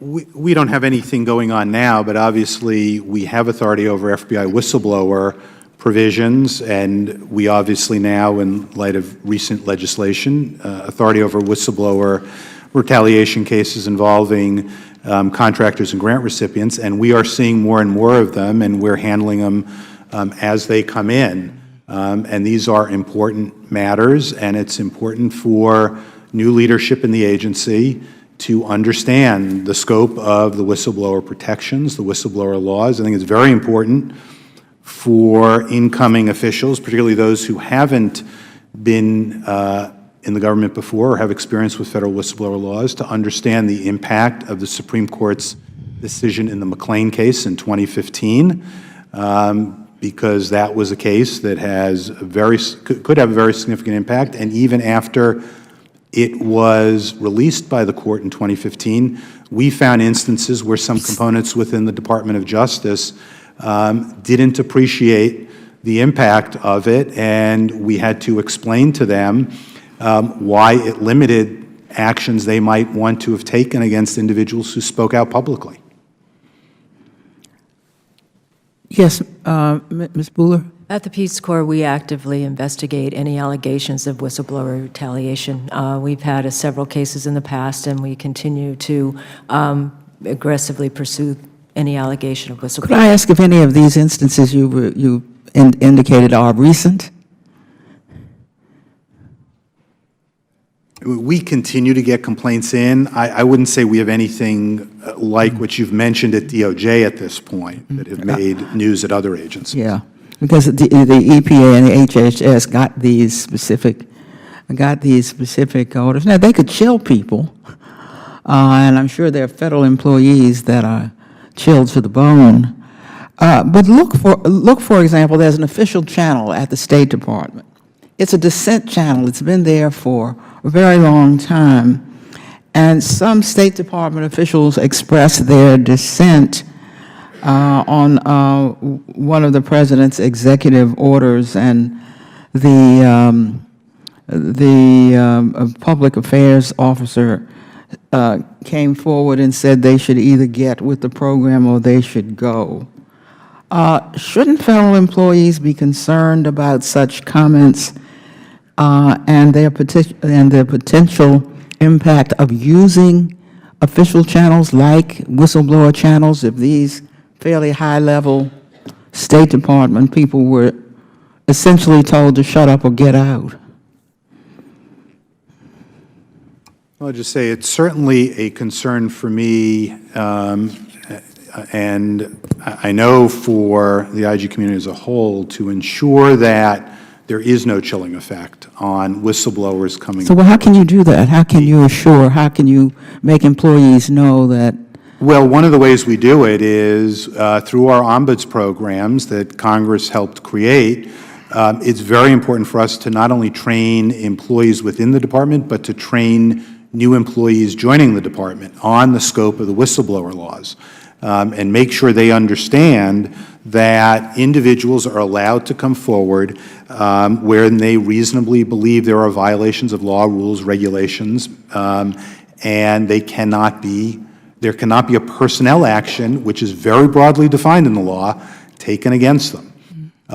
People need to get whistleblower training upon coming into agencies, and the IG community needs to be working with their agencies to make sure that occurs.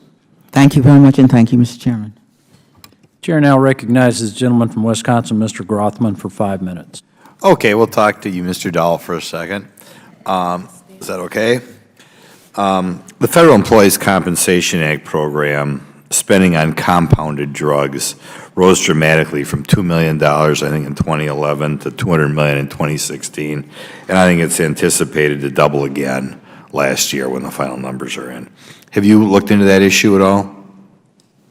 Yes, we have, Congressman, and we have multiple investigations around the country. We're working with other OIGs, including Postal Service OIG, that's been very active on this issue, and VA OIG, HHS OIG, and the Department of Defense OIG. In addition, we have an audit that we're doing right now of the rising costs of compounding and why that occurred and what the department is doing to manage those costs. Do you feel you can comment on it now, or you don't want to comment yet? I mean, going up from $2 million to $600 million in 5 years is kind of a dramatic thing. Right. You know, it looks like that it didn't increase as much in 2016 as was expected, but the increase was still substantial enough that that we are working with the department to recommend programmatic fixes. They sent out a letter of medical necessity they require providers to complete now before they can prescribe compounded medications. And that appears to have had some ameliorative effect on the costs of compounded drugs. But we are, this is a very big risk that we're concerned about, and we're also concerned about the fact that the Feca program didn't see this coming until very recently. Okay, maybe this is an example of what you were talking about. There's apparently a tube of cream that we're paying $32,000, or a case for $32,000 with a compound found in wine that isn't even approved by the FDA. You want to comment on that? Well, in our investigations, we have found several of these pain creams that are used as topical creams, and the costs that we're getting billed for, that Feca is being billed for, is exorbitant, tens of thousands of dollars for one prescription. And we're finding in many of our investigations that the patients didn't know that they were receiving this, didn't ask for it, or didn't ask for it to be refilled. And so we are concerned about that, and that's one of the avenues that we're pursuing in our investigations. Good. Something to pursue. Do you think there are kickbacks involved there? There are. We have found kickback schemes in many of our investigations where the prescribing pharmacies are paying kickbacks to doctors, or the dispensing pharmacies are paying kickbacks to the doctors to prescribe these medications. Any states that are particularly involved in this, or parts of the country which you have more sleazy practices going on? I don't want to comment on what parts of the country might be sleazy, but we are finding that these are grouped in certain geographic locations. We have investigations around the country, but many concentrated in Texas, in California, in Florida, and other states. Okay. In an example of that tube of cream, what condition would you have that they'd prescribe this for? If they had surgery and they have pain from the surgery, or they have a back disability that they would be going to the doctor for. There are also creams that are prescribed for reducing scar tissue from following up on surgery. $32,000 a tube, huh? And that was for one of the medications that, I think the Postal Service OIG found that, and we found multiple examples of, as I said, tens of thousands of dollars. Now, I want to note that there are certain patients and certain compounding medications that have found to be beneficial, and we're concerned about the ones that, as you point out, are not approved by the FDA and are maybe being provided to patients who don't have the medical necessity to have those. $32,000 for a prescription, one tube, and it might not do anything, huh? Kind of amazing. Well, that's why we're on OGR. We could just have hearings every day, couldn't we? Maybe we can have a whole hearing on that something later. Thank you very much for giving me my 5 minutes. I thank the gentleman. I now recognize myself for 5 minutes, and I'd like to get the panel's views on a couple of questions regarding the referral of criminal matters to the Department of Justice. Over the last 4 years, what's your estimate of how long it took the DOJ to generally respond to your criminal referrals? And Mr. Horowitz, we can start with you.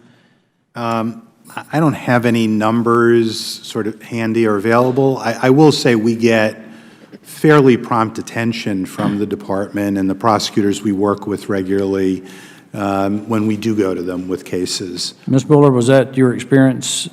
Yes, Peace Corps is a little different also because we also have usually complicated questions involving jurisdiction, so sometimes it takes a while to work through those. Mr. Dahl? Yeah, like Mr. Horowitz, we get prompt attention from the U.S. Attorney's offices and from the Department of Justice in our criminal referrals. We made 277 last year. And we had 322 convictions last year, and so we feel like across the country we get great support for our work. Mr. Roth? DOJ is highly decentralized with 94 different U.S. Attorney's offices. I would concur with Mr. Horowitz and Mr. Dahl that it's generally good, but there are some areas in which sometimes a little extra attention needs to be paid. But I don't foresee this as a systemic issue. Do you have pending referrals left over from the last administration? The nods? Yes. Work on TV, but not, and not unless the camera's on you, so let the record show that the panel all said yes. How many are over a year old? Any? Do you have any that are over a year old? I wouldn't think so. I can go back and check. Like I said, as a general matter, it's a fairly prompt response for us. I don't believe we have any over a year old either. Okay. I don't believe we have one over a year, but we will check. All right. Likewise, that would be an extreme case. Let me ask you something. Does the Inspector General's office have jurisdiction over a case in which a federal agency violated an international treaty? I think if one of the department components violated a treaty, we presumably would have the authority to look at it. It would have to be a Department of Justice component, though, and we'd probably partner with the State Department IG if it was an international treaty, given their expertise and But you could make that referral to the Department of Justice? You could, if we found issues with regard to an allegation of misconduct related to a set of laws, including a treaty, yes, we would, I think, be able to do that. I can't think of a situation where that's arisen for us, although we have, as you know, done work with DEA's agents overseas, and the department does have overseas representatives. okay, thank you. And coming back to you, Mr. Horowitz, according to the website, there are 11 vacancies in the federal agency IG offices, and we've covered this a little bit. These offices are being led by acting IGs. Do you see a benefit for having a permanent Inspector General rather than an Inspector General in an acting capacity? Yeah, I've testified to this before that we've had and have extraordinarily committed and dedicated acting IGs filling these roles. I had the experience of coming in. My agency had a vacancy for 15 months before I arrived, and my deputy IG did an extraordinary job in the middle of the access fights, by the way, leading our office. She did a great job. But there's an ability to get things done that is present when you have confirmed leadership, certainly on the presidentially appointed Senate-confirmed positions, but also on the agency-level positions. There's an authority that goes with this and a presence and an ability to fight for issues that I think is important to have when you're dealing with agency leadership, that they know that you have the position full-time, and you're not sitting there waiting for the successor to show up. Well, as as many of the members on the committee have already expressed, we're very grateful for the work you do. We respect you and appreciate you, and I would like to thank you, the witnesses, for taking time to appear before us today, and for the members for their questions. If there's no further business, without objection, the committee stands adjourned.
The Subcommittee on Government Operations will come to order, and without objection, the Chair is authorized to declare a recess at any time.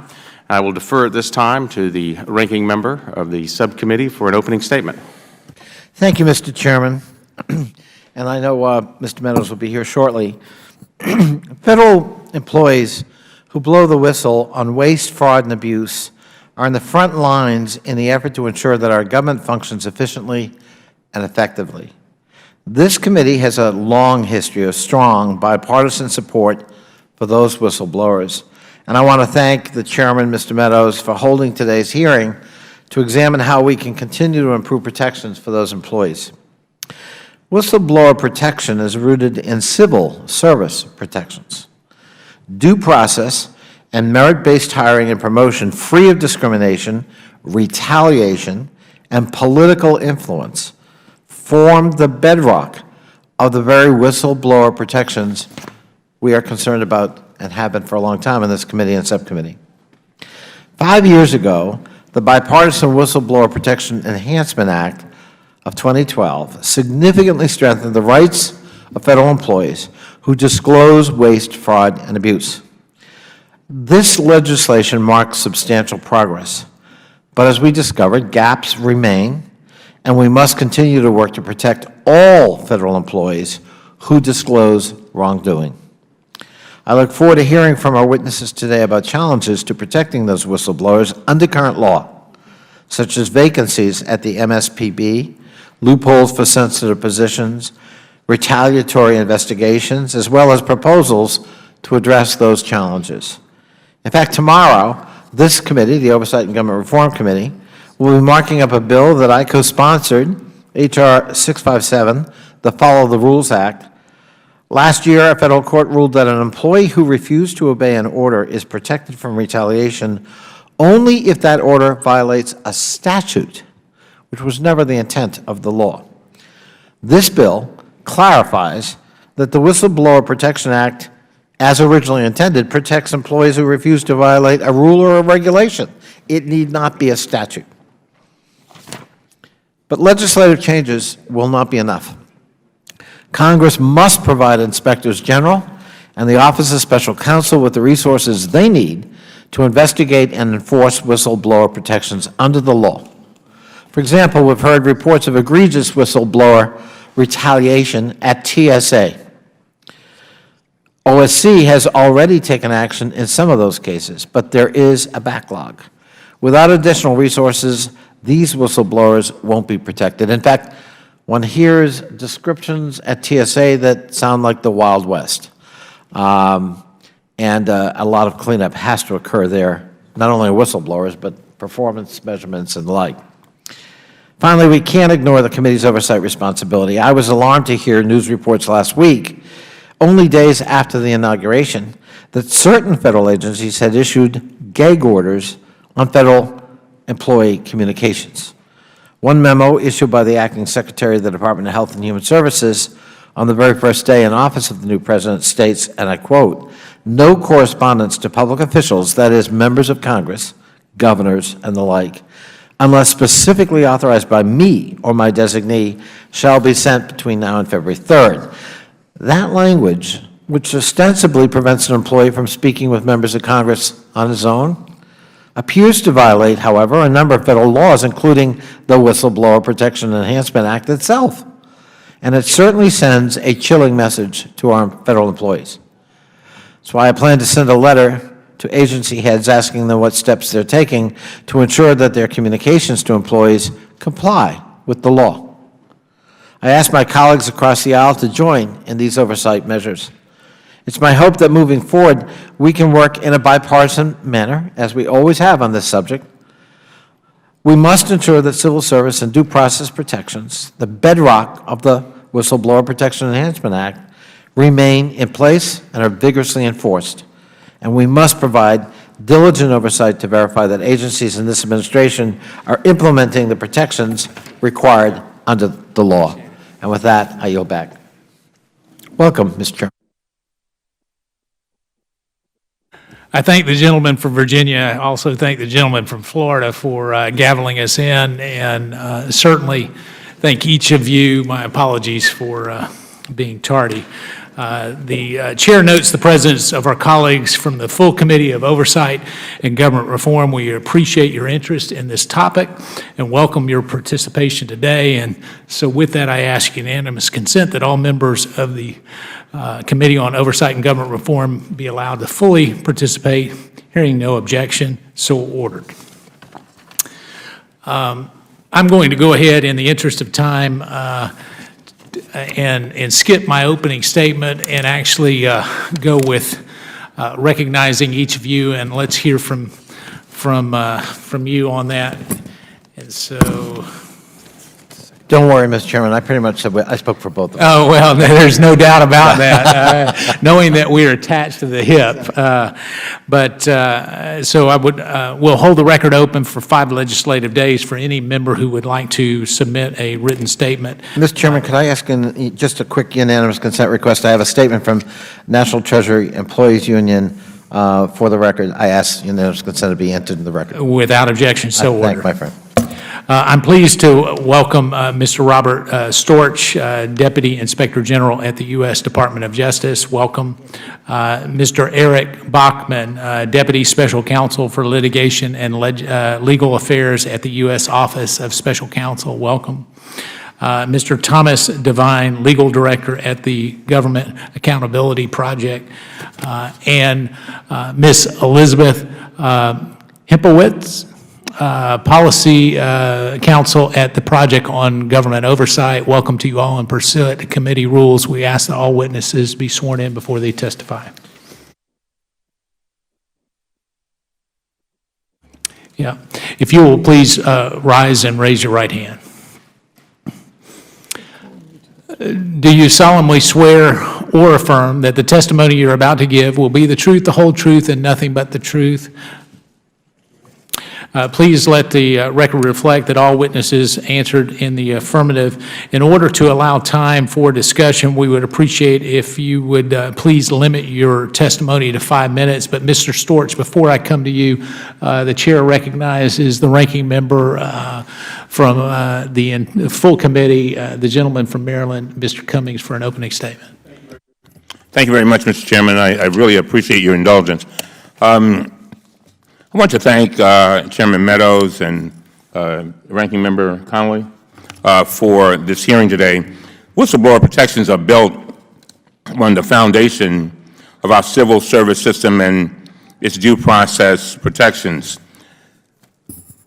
I look forward to the testimony today on how we can continue to strengthen whistleblower laws to ensure that all federal employees who blow the whistle are protected. The topic of today's hearing is the Whistleblower Protection Enhancement Act of 2012, and it could not be a more timely subject. I was an original co-sponsor of this bill, which significantly expanded the protections available to government workers who risk their jobs to disclose wrongdoing. And we have had a number of them to come before us over my 21 years in this committee. Unfortunately, it appears that the Trump administration, in its first week, has already violated the Whistleblower Protection Enhancement Act. Just last week, only days after President Trump's inauguration, we learned that federal agencies issued gag orders on federal employee communications, including their communications with Congress. For example, we have obtained one of these memos, which was issued by the new acting Secretary of the Department of Health and Human Services. This memo tries to prohibit federal employees from speaking to members of Congress. Let me repeat that. The Trump administration is trying to prohibit federal employees from speaking to members of Congress. Something is absolutely wrong with that picture. On its face, this memo violates the Whistleblower Protection Enhancement Act because it does not include mandatory language that we in Congress required to protect whistleblowers who want to report waste, fraud, or abuse.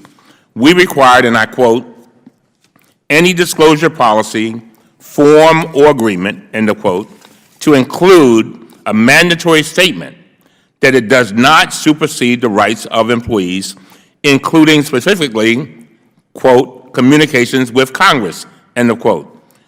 And we passed this unanimously. Now, my understanding is that the Trump administration first tried to deny that memo was sent to its employees. Then they reportedly sent out some kind of clarifying statement. But my understanding is that even the clarifying statement still failed to include the mandatory statement we required in the Whistleblower Protection Enhancement Act. Mr. Chairman, I asked this committee to seek and obtain all emails and other communications in the possession of anyone at HHS relating to this directive, its drafting, circulation, and subsequent clarification, as well as any communications about prohibiting federal employees from speaking to Congress. Will you join me in a letter to HHS and other agencies requesting those documents, Mr. Chairman?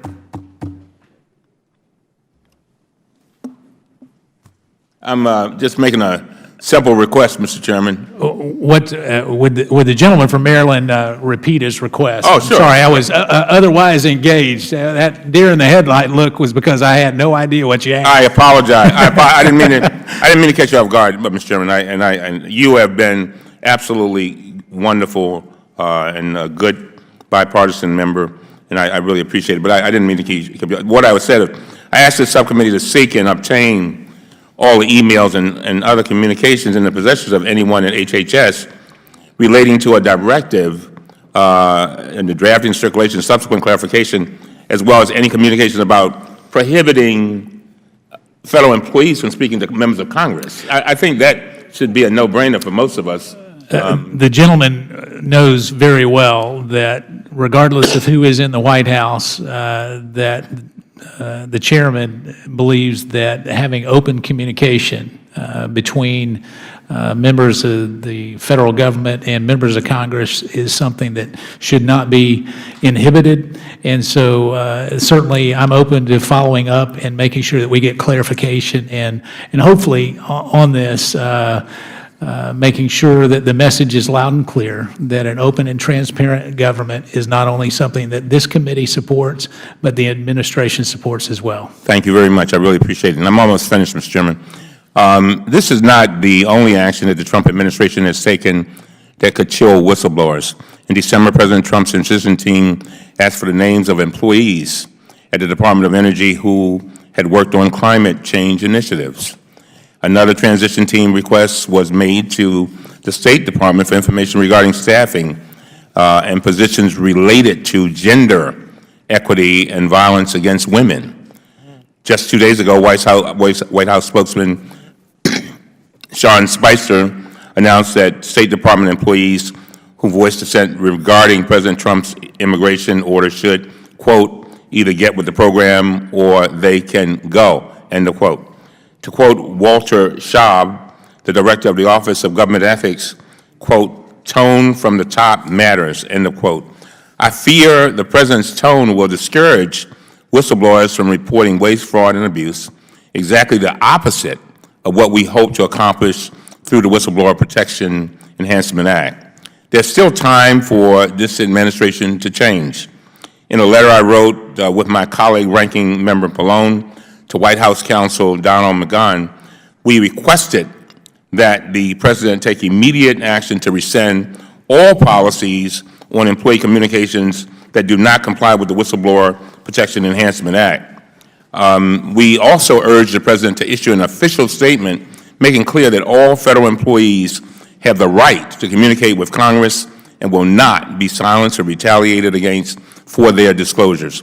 I urge the President to adopt these recommendations immediately and send a clear signal to federal employees that whistleblowers will be protected. As this committee has made it clear on both sides of the aisle, we will protect whistleblowers to the nth degree. And with that, Mr. Chairman, I appreciate your indulgence, and I yield back. I thank the gentleman. The chair is certainly committed to making sure that we have an open and transparent accountability, and I think that that serves the American taxpayer well, regardless of party, regardless of any partisan outlook. And so I look forward to working with not only the ranking member of the full committee, but the ranking member of the subcommittee on that. And so with that, Mr. Storch, I recognize you for 5 minutes. I apologize to some of your staff who was actually here earlier today. And so you're recognized for 5 minutes. Thank you, Mr. Chairman, Ranking Member Conley, and members of the subcommittee. Whistleblowers perform an invaluable service when they come forward with what they reasonably believe to be evidence of wrongdoing, and they should never suffer reprisal for doing so. Thank you for inviting me to speak today about the important role that the offices of the Inspectors General play under the WPEA with regard to informing whistleblowers about their rights and protections. I have served as a whistleblower ombudsperson at the DOJ OIG since our program was established in the summer of 2012. In November of that year, the WPEA was enacted, requiring the creation of such positions in the offices of all presidentially appointed Senate-confirmed IGs, and many designated federal entity IGs have such programs as well. We are responsible under the Act for educating agency employees about the prohibitions on retaliation for making protected disclosures and informing employees who have made or are contemplating making disclosures about their rights and remedies against retaliation. The DOJ OIG strongly supports reauthorization of this important provision. The OIG's work in this area is entirely consistent with the importance of whistleblowers as reflected in the Inspector General Act itself, which specifically provides for OIGs to receive and investigate complaints provided by agency employees and to protect their confidentiality, and prohibits the taking of personnel actions against them for coming to us. Just as OIGs are well placed within agencies to detect and deter waste, fraud, abuse, and misconduct, whistleblowers are very much at the front lines, direct witnesses to potential wrongdoing, and they play a critical role in bringing forward such information. Ensuring that whistleblowers are comfortable, informed, and protected is therefore of central importance to the OIG's core mission. We and many of our fellow OIGs carry out our role under the WPEA by creating and disseminating educational materials and conducting training programs. At DOJ OIG, we filmed an instructional video that is now required viewing for all DOJ managers and supervisors and available online for all employees. We also prepared informational flyers that have been posted in offices throughout the department with contact information for the OIG and the Office of Special Counsel, which plays a central role in addressing many cases of suspected reprisal. We have worked with the FBI and other components to develop particularized training programs for their workforces, and in the case of the FBI, to address the specific requirements applicable to its employees, including under the recently enacted FBI WPEA. We and other OIGs also prepared informational brochures for employees of department contractors, subcontractors, and grantees, and like many of our counterparts, we created a robust page on our website with a range of information regarding whistleblower rights and protections. Shortly after the passage of the WPEA, we worked through the Council of the Inspectors General to create a working group which meets quarterly to share information, discuss best practices and current issues, and host speakers from within and outside government. Our colleagues from OSC have been active participants, providing their expertise and facilitating coordination and cooperation between OSC and the OIGs, and representatives of many other leading groups, including both GAP and POGO, have met with us as well. The working group also has facilitated meetings with congressional members and staff to discuss these issues, and we partnered with OSC, OSHA, and congressional staff in organizing last summer's successful celebration here at the Capitol of National Whistleblower Appreciation Day. As Congress considers reauthorization of the Ombuds provision, I'd close by mentioning a couple of areas that have surfaced in the working group. First, the work we do generally does not include much of what is often done by traditional ombudsmen, and some of their activities might even be seen as inconsistent with our independent position as OIGs. This may result in some confusion about our roles, and I'd be pleased to work with the committee to discuss possible ways to address this. Second, many of the working group discussions have reflected what we found at DOJ, namely that both our educational activities and the underlying whistleblower reprisal investigations are resource intensive, and our ability to do this, along with our other responsibilities, is impacted by the limitations on our available staffing and resources. Our work in this area is only expected to increase as whistleblower rights and protections are expanded and made permanent and more educational activities take place. I'd be pleased to work with you and your staffs on these issues. Thank you for the opportunity to speak with you today, and I'd be happy to answer any questions you might have. Thank you. Thank you so much. Mr. Bachman, you're recognized for 5 minutes. Thank you. Good afternoon, Chairman Meadows, Ranking Member Connolly, and members of the subcommittee. Thank you for the opportunity to testify today about the U.S. Office of Special Counsel and our enforcement of the Whistleblower Protection Enhancement Act, the WPEA. My testimony today will discuss the key parts of the WPEA, how its new safeguards have helped OSC protect more whistleblowers than ever, and suggestions on how to make the law more effective. OSC is an independent agency, and one of our primary missions is to protect employees from whistleblower retaliation. Since the WPEA was enacted nearly 5 years ago, the number of whistleblower retaliation complaints filed with our office has increased by 15%, and we've helped a record number of whistleblowers. For example, OSC has increased the number of favorable outcomes for whistleblowers by 150%. We've increased the disciplinary actions against retaliators by 117%, and we've taken further steps to strengthen the whistleblower law through our amicus briefs and our outreach programs. These protections are important because whistleblowers are a vital tool in rooting out waste, fraud, and abuse in the government and have helped save hundreds of millions of taxpayer dollars.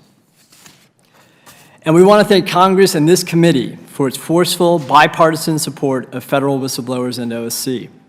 In particular, we thank Representative Blum for his sponsorship of H.R. 69 to reauthorize OSC, which passed the House earlier this year. This committee's enthusiastic backing has made our office far more effective in helping whistleblowers, and we look forward to continuing this productive relationship in the new Congress and beyond. The WPEA is landmark legislation, and it has unmistakably helped federal whistleblowers. The WPEA provided many new protections, including, among other things, authorizing OSC to help shape the whistleblower law by filing friend of the court briefs, bolstering the remedies that are available to whistleblowers who win their retaliation claims, and granting full whistleblower protections to all TSA employees. And for every new safeguard in the WPEA, OSC has succeeded in securing victories for whistleblowers. For example, we used our new amicus authority to file a brief with the Supreme Court in the Department of Homeland Security versus McLean case, and in a 7-2 decision, the Supreme Court agreed with our arguments on behalf of the whistleblower. And since 2012, OSC has received and investigated about 243 whistleblower retaliation cases from TSA employees, which we would not have been able to investigate prior to the WPEA. Another new element of the WPEA is its anti-gag order provision, which ensures that whistleblower protections supersede any agency non-disclosure agreements or policies. It requires that any non-disclosure agreement or policy include language that clearly states that the employee may still blow the whistle even if they've signed the agreement or are subject to the policy. OSC has vigorously enforced this anti-gag provision, and since 2013, we've obtained nearly 36 corrective actions and also issued specific guidance to agencies on this important topic. The WPEA also contains 2 valuable provisions that are set to expire at the end of this year: the Whistleblower Protection Ombudsman Program that Mr. Storch discussed, and the All-Circuit Appellate Review Program. OSC strongly recommends that both of these programs be made permanent. Finally, although the WPEA has undeniably strengthened protections for federal whistleblowers, further enhancements should be considered. For example, the WPEA sets a higher evidentiary burden for disclosures that are made in the normal course of duties. Congress intended this heightened burden to apply to jobs like investigators and auditors, where investigating and reporting wrongdoing is an everyday job function. But recent court decisions have applied this heightened burden to a much broader universe of jobs like teachers and purchasing agents. And this risks making it harder for many federal employees to be able to prove their whistleblower retaliation claims. So we recommend that Congress clarify that this additional burden applies only to that small subset of federal workers who investigate and report wrongdoing as a core job function. We greatly appreciate the committee's robust support for our office and for federal whistleblowers. I thank you for the opportunity to testify, and I'm happy to answer your questions. Thank you, Mr. Bachman. Mr. Devine. Thank you. This hearing is significant because action is essential to address newly emerging threats and loopholes that obstruct or circumvent the WPEA's mandate, and because 2017 will be the year of truth for unfinished business on the due process structure to enforce the law's rights. If Congress acts effectively, after 39 years, whistleblowers will have legal rights on which they can rely, a genuine metal shield against retaliation. 2016 continued a pattern since the WPEA's passage. The last 5 years have been the best and worst of times for whistleblowers. My written testimony summarizes encouraging news about closing the loopholes, Supreme Court support for the law, the Office of Special Counsel's effective track record, and unprecedented impact from whistleblowers in making a difference. To illustrate the latter, it's Supreme Court arguments for Air Marshal Robert McLean, whose disclosures stopped TSA from going AWOL during a more ambitious rerun of 9/11. We argued that Mr. McLean acted to better protect the nation. Justice Scalia interjected, and he was successful. It's no wonder that whistleblowers are receiving more respect than ever before. Unfortunately, It is a sad truth that the Office of Special Counsel's track record of 5.2% corrective action against retaliation reflects the best option that exists. As a rule, employee rights under the Whistleblower Protection Act continue to be a mirage when agencies violate them, and whistleblowing is more dangerous than ever before. Consider four primary causes. The first is administrative agency enforcement. Despite best efforts, the Special Counsel is hampered by resource-based trade-offs that result in almost no litigation and excessive delays that unemployed whistleblowers cannot afford and that undermine the relevance of its decisions on current events. Special Counsel can never be more than an anecdotal source of justice that makes impressive points. To consistently achieve the Act's purpose, no remedial agency can substitute for due process. And unfortunately, whistleblowers are not getting it at the Merit Systems Protection Board. Board members have been good faith, responsible stewards of the Act, but the hearings are conducted by administrative judges who are openly hostile to the Act, ruling against whistleblowers on from 95 to 98% of the decisions on the merits. When you combine that with OSC's 5% corrective action rate, whistleblowers do not have more than a token chance of justice under this law. Consider the ordeal of Kim Farrington, who is a FAA inspector fired after she challenged the agency's failure to assure proper training of flight attendants. Her case has been pending for 7 years. In 2012, the board overturned a hostile administrative judge decision, but remanded rather than reversing. The AJ then held a hearing but never issued a decision.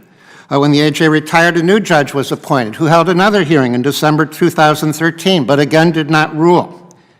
In May 2016, Ms. Farrington protested the delays to the full board, and the administrative judge promptly responded with a June decision that rejected all of her claims without even referencing the hearing audio tape. There was no transcript because the court reporter had died during the delays.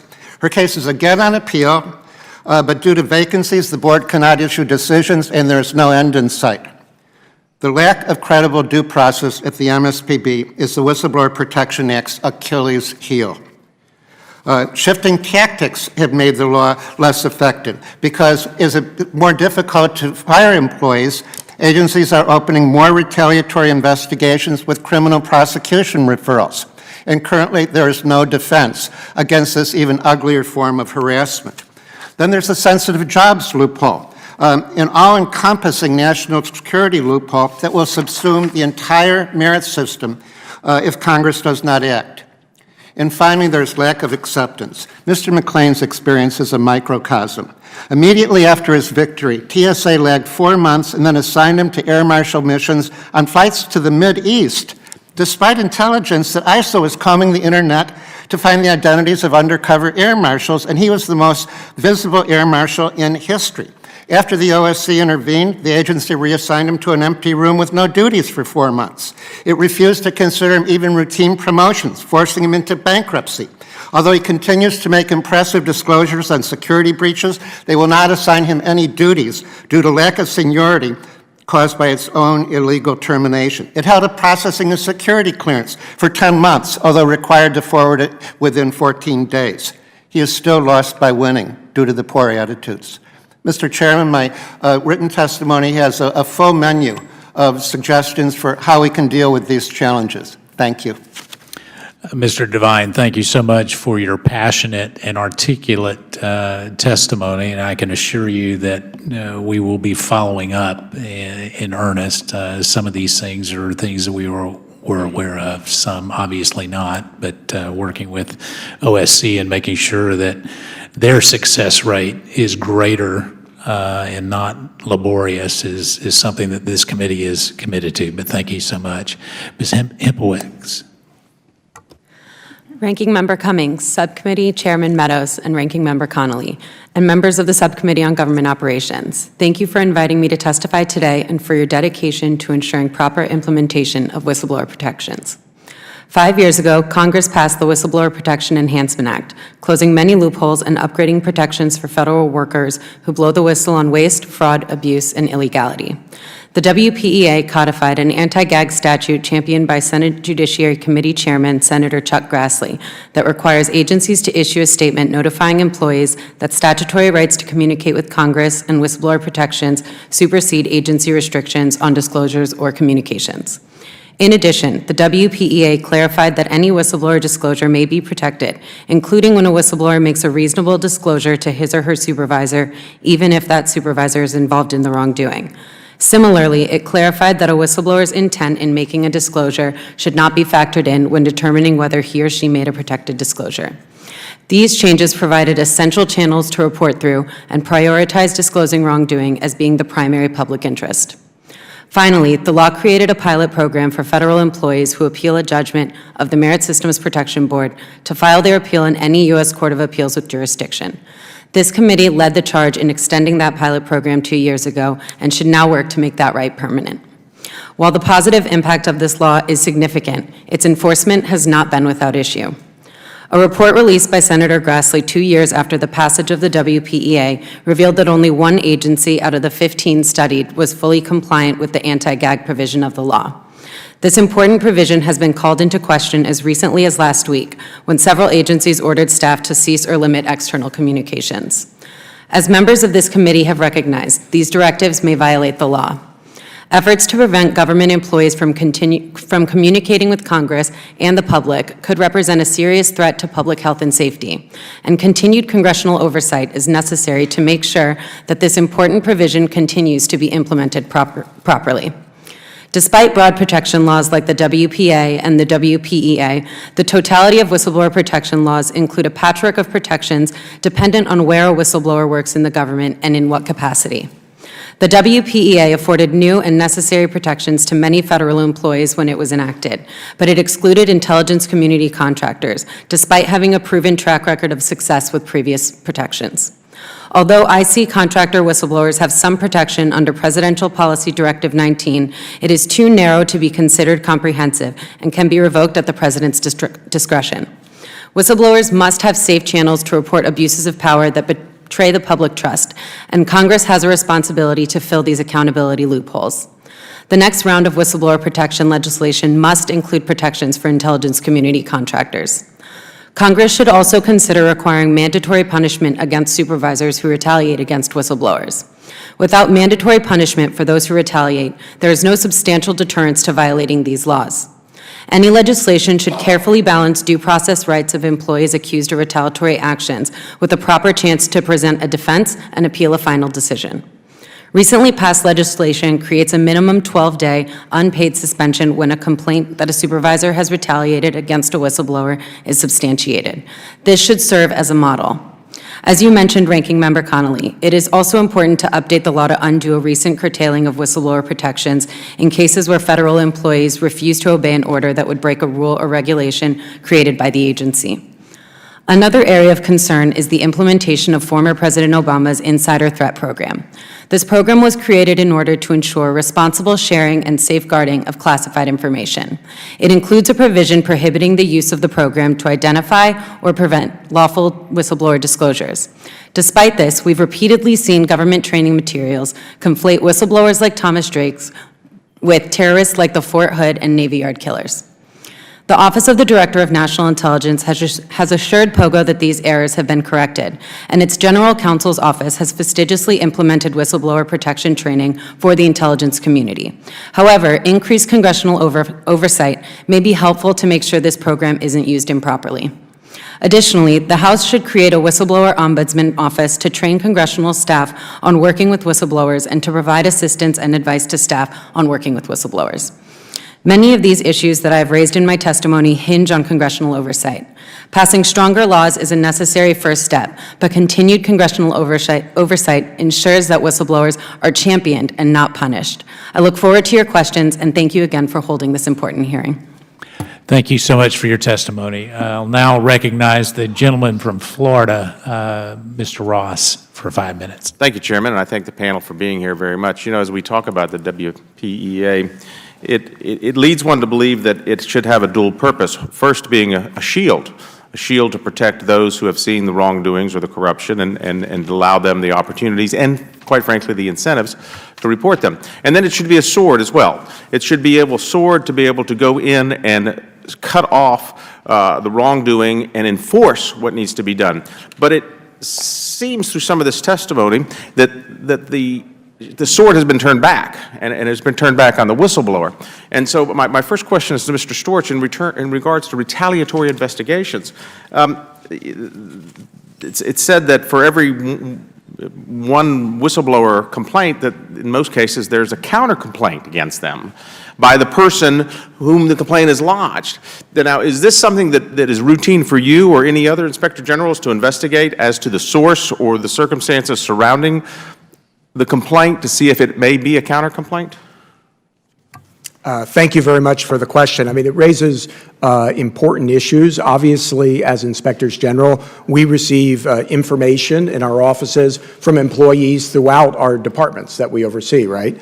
And one of the things we always take into account is the source of the information, and we evaluate that as we evaluate the information. People may have lots of reasons they come forward. That doesn't in any way invalidate the information that they provide, and in fact, it can be very important information for us to have in order to conduct our oversight functions. So the primary thing we want to do is encourage people to be able to come forward and to be comfortable coming forward, knowing that they'll be protected under the WPEA. But will they be protected? I mean, will they really be protected? In other words, they make themselves subject of a counter-complaint if they're not careful. And I think that's the protection I'm trying to make sure that we can nip in the bud, either through cross-referencing in a complaint, or maybe there's an logarithm that can be worked out to find out that. Right. No, it's a difficult question, and I think our colleagues from OSC referred to it in their prepared statements, that there certainly are competing interests here because we want to encourage legitimate investigations, but we don't want to have investigations be used to in any way deter people from coming forward with information. And so the question is, how do you strike that balance in a way that protects whistleblowers and encourages them to come forward? And we certainly would be very happy to continue to work with OSC, with you and the committee on that. That leads me to my next question to Mr. Bachman with regard to the OSC. How important is subpoena power? Thank you for the question. The subpoena power for us, we currently have under an OPM rule. For documents or for testimony? For both. Okay. But the issue that we have that's really a related issue is our access to information, where we think it would be extremely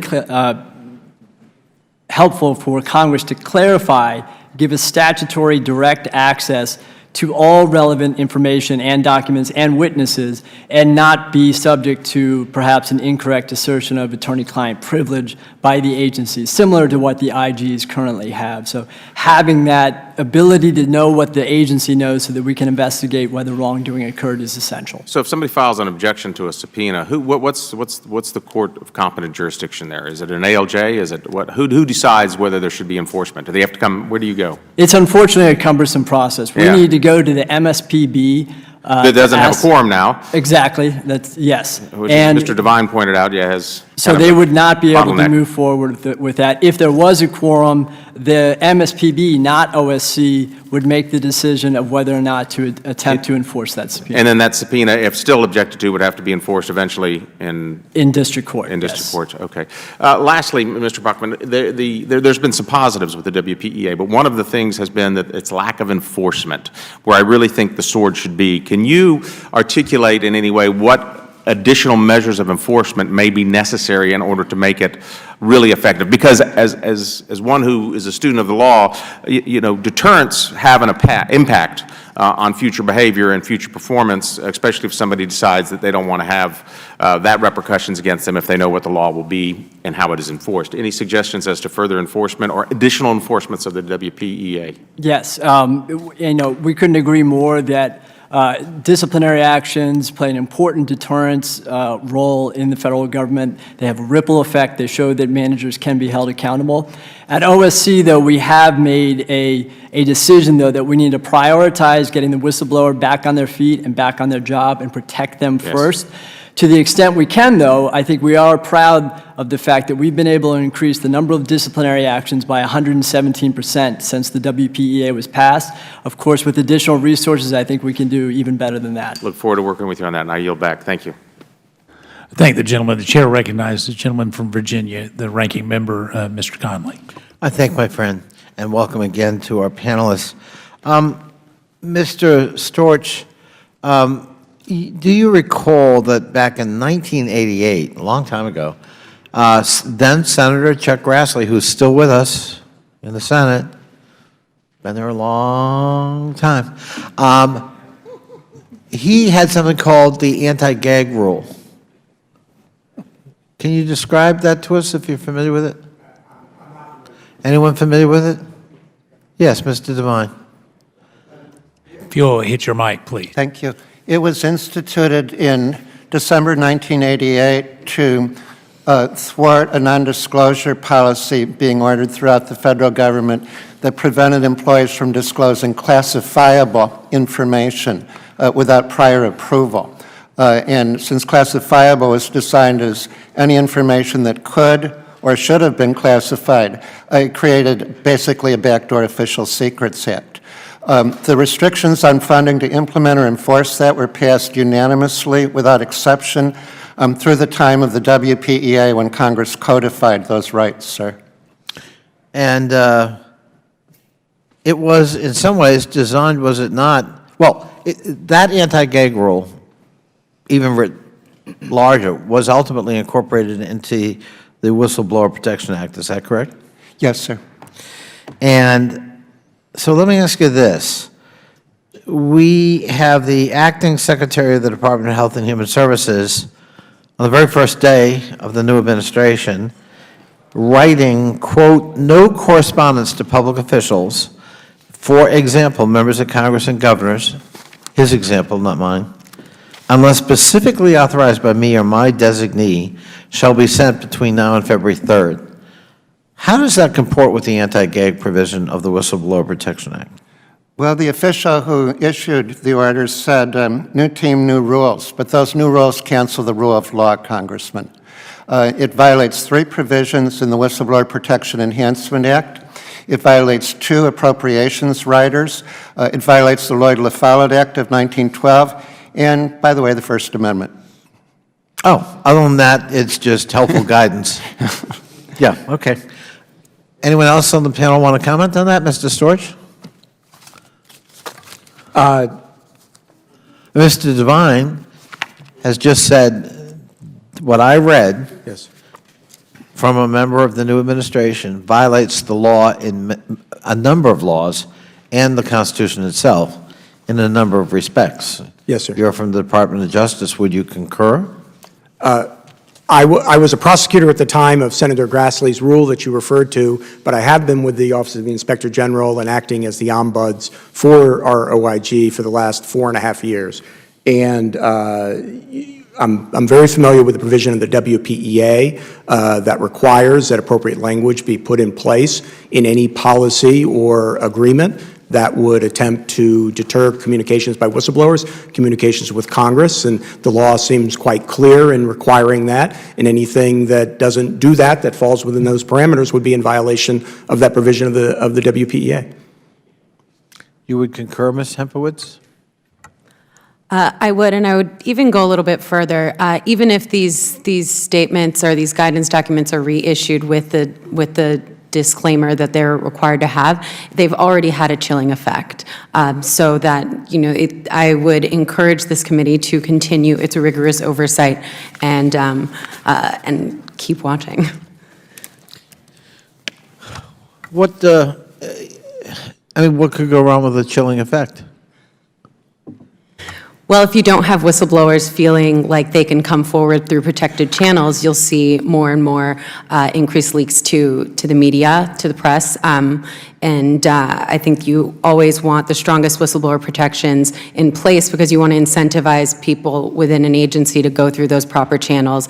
And they're not going to if they're not going to be safe from reprisal, but they're also not going to go through those channels if they don't find that they're meaningful channels, if they don't see that the complaints that they're making through those proper channels are being taken seriously and addressed within the agency. And one might note that this committee, historically, has been the recipient of whistleblower information that has often led to useful legislation and sunshine hearings that, spotlight an issue that otherwise wouldn't get covered. So the chilling effect in deterring people or discouraging people from providing that information to elected members of Congress actually can really preclude the ability to reform and fix problems we identify because we're not identifying them. I yield back. I thank the gentleman. The chair recognizes the gentleman from Iowa, Mr. Blum, for 5 minutes. Thank you, Mr. Chairman. Thank you to the panel for being here today. My questions are primarily for Mr. Storch or Mr. Bachman. How many whistleblowers have there been over the last 2 years, the last session of Congress? I can thank you for the question. I can tell you for OSC this past year, we received a total of 6,000 complaints across all of our program areas. Of those 6,000, 2,000 alleged that they had been retaliated against for blowing the whistle, and that's consistent over the last 2 years. So let's So a say third of them. 4,000, about 4,000 from our office. Is that trend up or down, number of whistleblowers that we are aware of? That trend is up. And why do you think so? I think there's several different factors. I think number one is the enhanced outreach and education that OSC, the IGs, the ombudsman have been doing throughout the government. People are... Bud person. Excuse me, yes. Thank you for that. I do the same correction. thing. Although that is what's in the law. But I think more and more agencies and employees are better informed about their rights and where to go to make these complaints. I think there's been increased attention through Congress and the media on these rights, and I think it's encouraged more people to come forward with complaints. Of these cases, how many were threatened by management, either explicitly or implicitly? Of the whistleblower retaliation cases we get, I would say almost all of them are... So the 2,000 out of the 6,000? Yes, are saying that they have been subjected to some sort of personnel action. And then how many positive outcomes? And would you define a positive outcome? Positive outcome covers a range of issues. It could be us settling the or helping to settle the case between the whistleblower and the employee where they get their job back. They get some sort of damages for back pay if they were out of their job. Maybe they get a suspension rescinded, or we're able to temporarily halt their termination while we investigate it. So those are the types of things that we say are a favorable outcome. For whistleblowers over the last couple of years coming to our office, it's ranged about 200 favorable outcomes a year for whistleblowers coming to our office. Do you need more staff? Absolutely. We could use more resources. We are stretched to capacity. Our folks are doing a fantastic job. They're achieving record levels of successes, but they're also carrying caseloads that are 2 or 3 times as high as they normally would be. I'm from the private sector, from Iowa, and there's a perception there, as across the nation, I think, that the federal government's bloated, that the federal employees are overpaid, and most importantly, it's next to impossible to terminate a federal employee. And I know it's not particularly your area of expertise, but what we're talking about here is accountability. So I'd like to ask, in the context of whistleblowers and retaliation, what happens to the manager, the supervisor, who threatened the retaliation? What happens? Because, often people sit here and they've done things that are, it's waste, fraud, and abuse, and I ask, did you get a bonus? The answer is yes. Did you get a promotion? Half the time it's yes. Worst case is they get reassigned. Where's the accountability in federal government? What happens to supervisors who threaten retaliation against a whistleblower? What happens? That's an excellent question, and we couldn't agree more about the importance of the deterrence factor when it comes to disciplinary actions. As I mentioned, we have increased our rate of achieving those by over 100%. But what kind of number are we talking about? We're talking going from 23 in the years prior to the WPEA to 50 over the last 4 years. But in addition to that... So 50 out of 2,000? 50 out of the 2,000, although I do want to clarify one issue on that denominator of 2,000. When we're talking about that, it doesn't, that 2,000 number includes a number of cases, for example, 15% that are actually discrimination claims, which we defer to the agency process on that, so we don't handle those. Another 12% or so we don't have jurisdiction over, and then another portion of that just don't meet the statutory. How can we increase that? It's such a serious thing for a supervisor to retaliate against an employee who's trying to do well, trying to do something good for the taxpayers. We need to increase that number. Excuse me, I'm sorry. Resources absolutely would help, but I do want to add that there are other ways that we help to get discipline imposed. For example, through our disclosure process with the VA over the last couple of years. The VA alone has disciplined about 40, actually more than 40 employees who were implicated in wrongdoing that was brought to light by whistleblowers coming to OSC and us referring that case to the VA. They subsequently disciplined those employees. So it doesn't always have to be a formal investigation into whistleblower retaliation that leads to this accountability. It can happen through our other program areas as well, and it does. Once again, thank you to the panel, and Mr. Chairman, I yield back the time I do not have. I thank the gentleman from Iowa. The chair recognizes the gentlewoman from New Jersey, Ms. Watson-Coleman. Thank you, Mr. Chairman. And thank you all for coming and for your testimony. We heard reports last week that multiple federal agencies issued gag orders on federal employee communications, and one of the memos obtained by the committee appears to specifically prohibit employees from speaking to Congress in violation of the Whistleblower Protection Enhancement Act. And now White House Press Secretary Sean Spicer has declared that State Department employees who utilize the department's dissent channel to object to the President's executive order on immigration should, quote, get with the program or they can go, close quote. Mr. Devine, do you believe that the State Department's dissent channel is a means by which the State Department employees can blow the whistle? Yes, ma'am, and indeed, it's the type of channel that the posters on the wall of every office in the government direct employees to bring their concerns if they want to blow the whistle. This is the proper channels that you're supposed to use if you're a public servant who's following and respecting the Code of Ethics. It is incompatible with the Whistleblower Protection Act to threaten people with termination or ask them to leave because they're doing what the Code of Ethics says they're supposed to. Thank you. I think you answered my second question.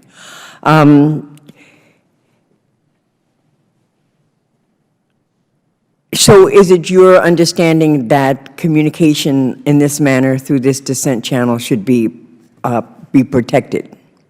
There could be no credible disagreement that under the laws it's written, that's legally protected speech, and there should be discipline against those who try to cancel the flow of information to Congress. To respond to the earlier question, one way to achieve some deterrence would be empowering judges, whether they're administrative or Article III court judges, to order discipline as part of the relief when they find a violation of the Whistleblower Protection Act. They could do it on the same record instead of expecting the OSC to do it for them. Would you say that if indeed the White House press secretary threatened those employees by saying that, quote, get it with the program or they can go, that sounds like a potential violation of the Whistleblower Protection Act's prohibition on taking or threatening to take retribution against whistleblowers? Well, Mr. Spicer didn't have he's not eligible to violate the Whistleblower Protection Act because he can't recommend or take a personnel action. But he wasn't speaking for himself. Absolutely. So the people behind that policy were violating the law. So I'm glad to hear that and sorry to have to deal with that issue because I certainly am alarmed by the tone that the President Trump has set in his first few days in office but he certainly does have the time to make changes that will create a better tone. I'd like to enter into the record a letter dated January 26, 2017, from Ranking Member Cummings and Ranking Member Pallone to the White House Counsel, Donald McCann. And I have it right here. Without objection. Thank you. This letter recommends that the President immediately rescind all policies on employees' communications that do not comply with the Whistleblower Protection Enhancement Act. Mr. Bachman, do you agree with this communication? Thank you for the question. And I can't speak directly on this issue because I don't want to prejudge a case or an investigation that may become before my office. But what I can do is speak more broadly about the idea that everybody shares the goal of cutting waste, fraud, and abuse in our government. But in order to do that, you have got to encourage whistleblowers to come forward. They're the ones who know about that waste, fraud, and abuse. And tone at the top really matters in these situations. And that's what's going to encourage and give employees that comfort that if they come forward, they're not going to be retaliated against. So on a broader level, we have two recommendations here. The first is that to cure any potential chilling effect on whistleblowing that non-disclosure agreements or policies may have had, agency leadership, once they're installed or if they're already installed, should make it very clear in writing to all their employees that any non-disclosure agreements or policies that went out do not wipe out whistleblower protection. Thank you. Just really quite briefly, do you believe that it is important that the President of the United States set the tone by stating affirmatively that there is whistleblower protection, that individuals do have the right to speak to Congress members, and that there's nothing that this administration will do that will place any daunting upon whistleblower protection? Is that a yes or a no? And if you would each just give me a yes or no on that, I appreciate it. And thank you, Mr. Chairman. Yes, the gentlewoman's time has expired, but please, you can give a brief answer, each one of you. Yes, tone at the top is critical, and support of whistleblowers is paramount. I agree. I'm sorry. I agree. Yes, if the President wants whistleblowers to help him drain the swamp, he can't feed them to the alligators, ma'am. I agree, and I think it's important for any incoming administration to make that clear from the beginning. Thank you, and thank you, Mr. Chairman, for your indulgence. I thank the gentlewoman. You'll be pleased to hear that today Chairman Chaffetz and I are joining Senate Judiciary Committee Chairman Chuck Grassley to send a letter to the White House encouraging it to use whistleblowers as an ally to identify waste, fraud, and abuse and mismanagement in the federal government. We're suggesting that the White House clarify any confusion that may exist or heist. Thank you very much, Mr. Chairman, and thank each of you for being here. Mr. Bachman, I think I heard you said, and I'm not sure that you really meant this, but you said everyone in government wants to deal with waste, fraud, and abuse. I'm not so sure that that's an accurate statement. I actually have come to more or less believe that the three real branches of our government are waste, fraud, and abuse. You feel like that's some... There are protections of whistleblower strides to no office and no real career path after that. After he filed a complaint with OSC, we were able to get involved, get him temporarily put back into his job while we investigated. Ultimately was able to get his job back full-time, get him damages for what he suffered, and the VA has recently announced the removal of the director of that facility. Okay, that's a good outcome when all is said and done, but that's somewhat of a typical retaliation. An outward change in their job or responsibilities or something along that. Are there more subtle retaliations? What would a subtle one, and I'll just open this up, but if you could answer relatively quickly because I want to drive somewhere with this. What is a more subtle, less obvious retaliation? I mean, for example, just getting less glamorous assignments within the agency, the ones that aren't going to get you the awards or get you the recognition for the promotion that's coming up in another year or so, that you know, it's hard to really put your finger on exactly what it is, but you know it's affecting your career. And those can be extremely damaging and frankly extremely difficult to investigate as well. Okay. Ms. Shapowitz, I'd like to, you were ready to go. I would refer again to the retaliatory investigations that have been mentioned earlier. We call them the weapons of choice for retaliation against whistleblowers because it's a win-win situation for the agency. Either they find something and then they can take whatever action they want to against the whistleblower and have a reason for it, or they don't find something and it just looks like they were doing their due diligence. Okay, so in your testimony, I believe you suggested some legislative solutions. How do you draw the balance in providing an agency the ability to investigate and at the same time protect the whistleblower? What does the legislation look like to you? I believe that was in Tom's. Okay. Yes, sir. It's really not a different balance than any other personnel action. We need to terminate employees who don't perform properly, but we don't want to abuse that responsibility. And it's the same with investigations. We'd recommend just exempting routine ministerial, administrative, non-discretionary investigations from the Act's coverage. But the discretionary ones are very, very commonly used. They're more chilling than the actual personnel action when they lead to criminal prosecutions. And even when the investigation is closed, we see a very common phenomenon of serial witch hunts. There's another one open 1 or 2 months later, and it just goes on indefinitely. This has a far greater chilling effect than conventional personnel actions. So the congressional action would be? The congressional action would be similar to what we have in all of the corporate whistleblower laws and in many state whistleblower laws, and the First Amendment, that you can challenge a retaliatory investigation as a violation of the Whistleblower Protection Act. We would agree that there should be limitations on it so that it can't function the routine necessary.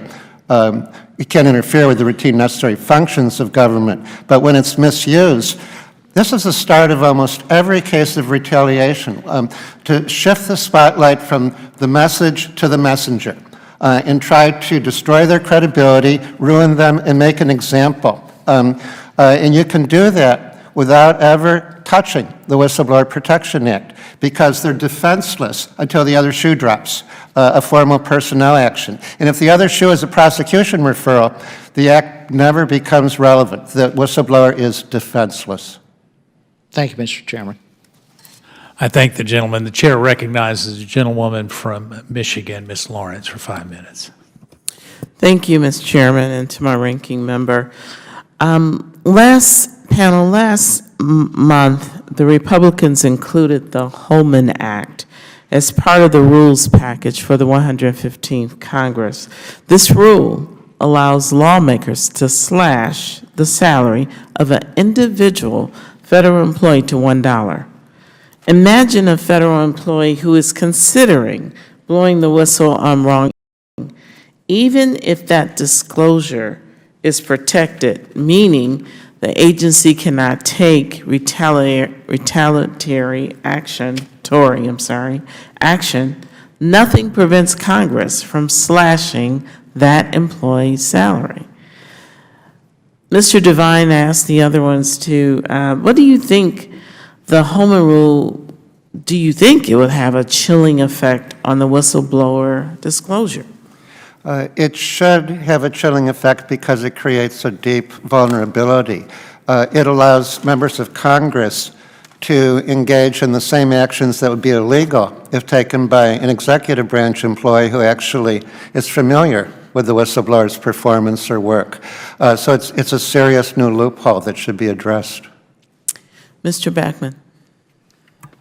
I agree. I think that anything like the Holman rule or non-disclosure agreements that might have a chilling effect on employees, that might give somebody pause or far more than pause about coming forward to expose waste, fraud, and abuse in the government. That's something that, from a whistleblower's point of view, is not helpful, and I'll leave it at that.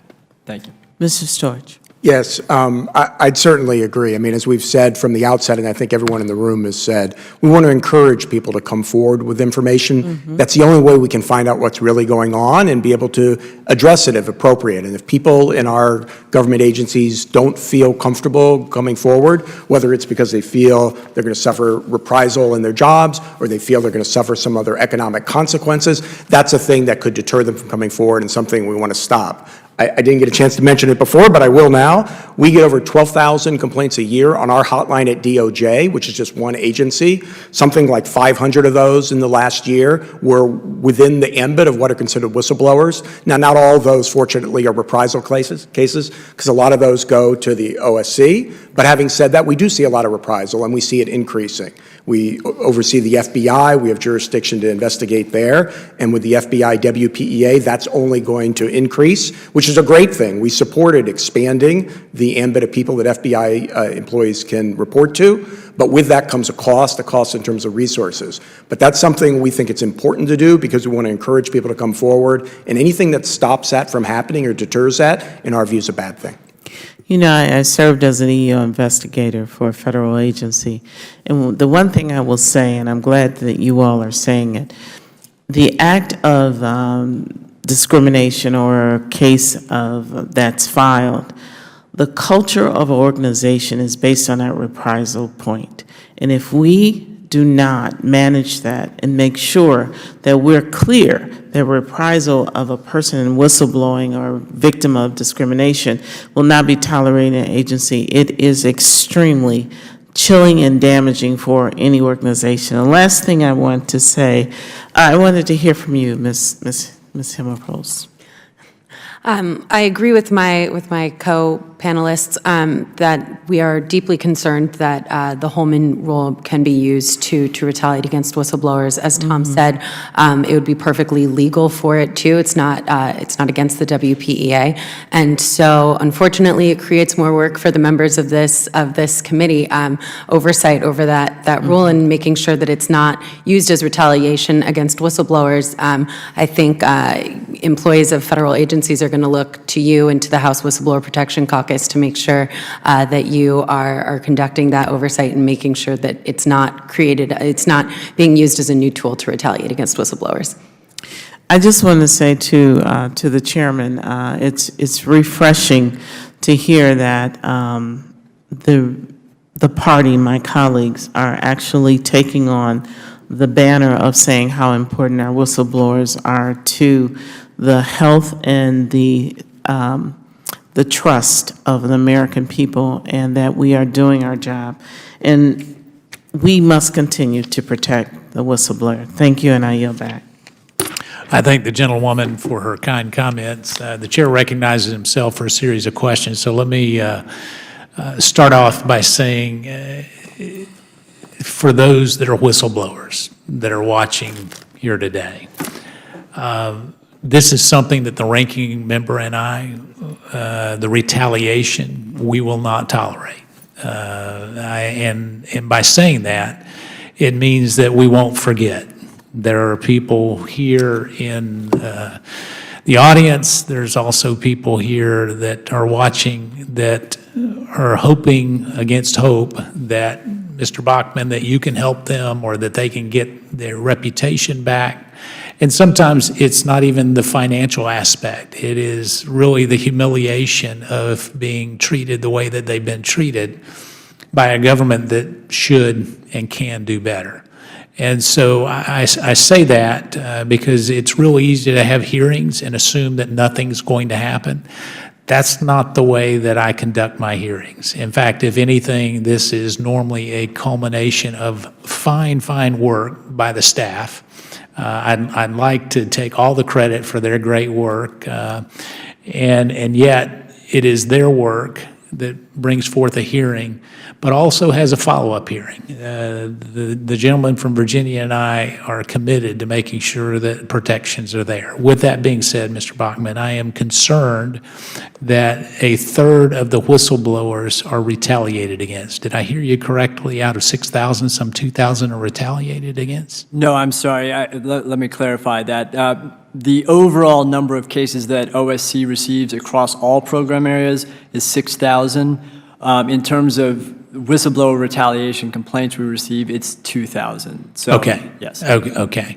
So even if we look at whistleblower retaliation, one of the things that we've talked about, we talk about chilling effects. Is there any consequences to those that actually do the retaliation? Because I'm not seeing a whole bunch other than at times maybe a slap on the wrist, or even that may be more than they get a letter in their file.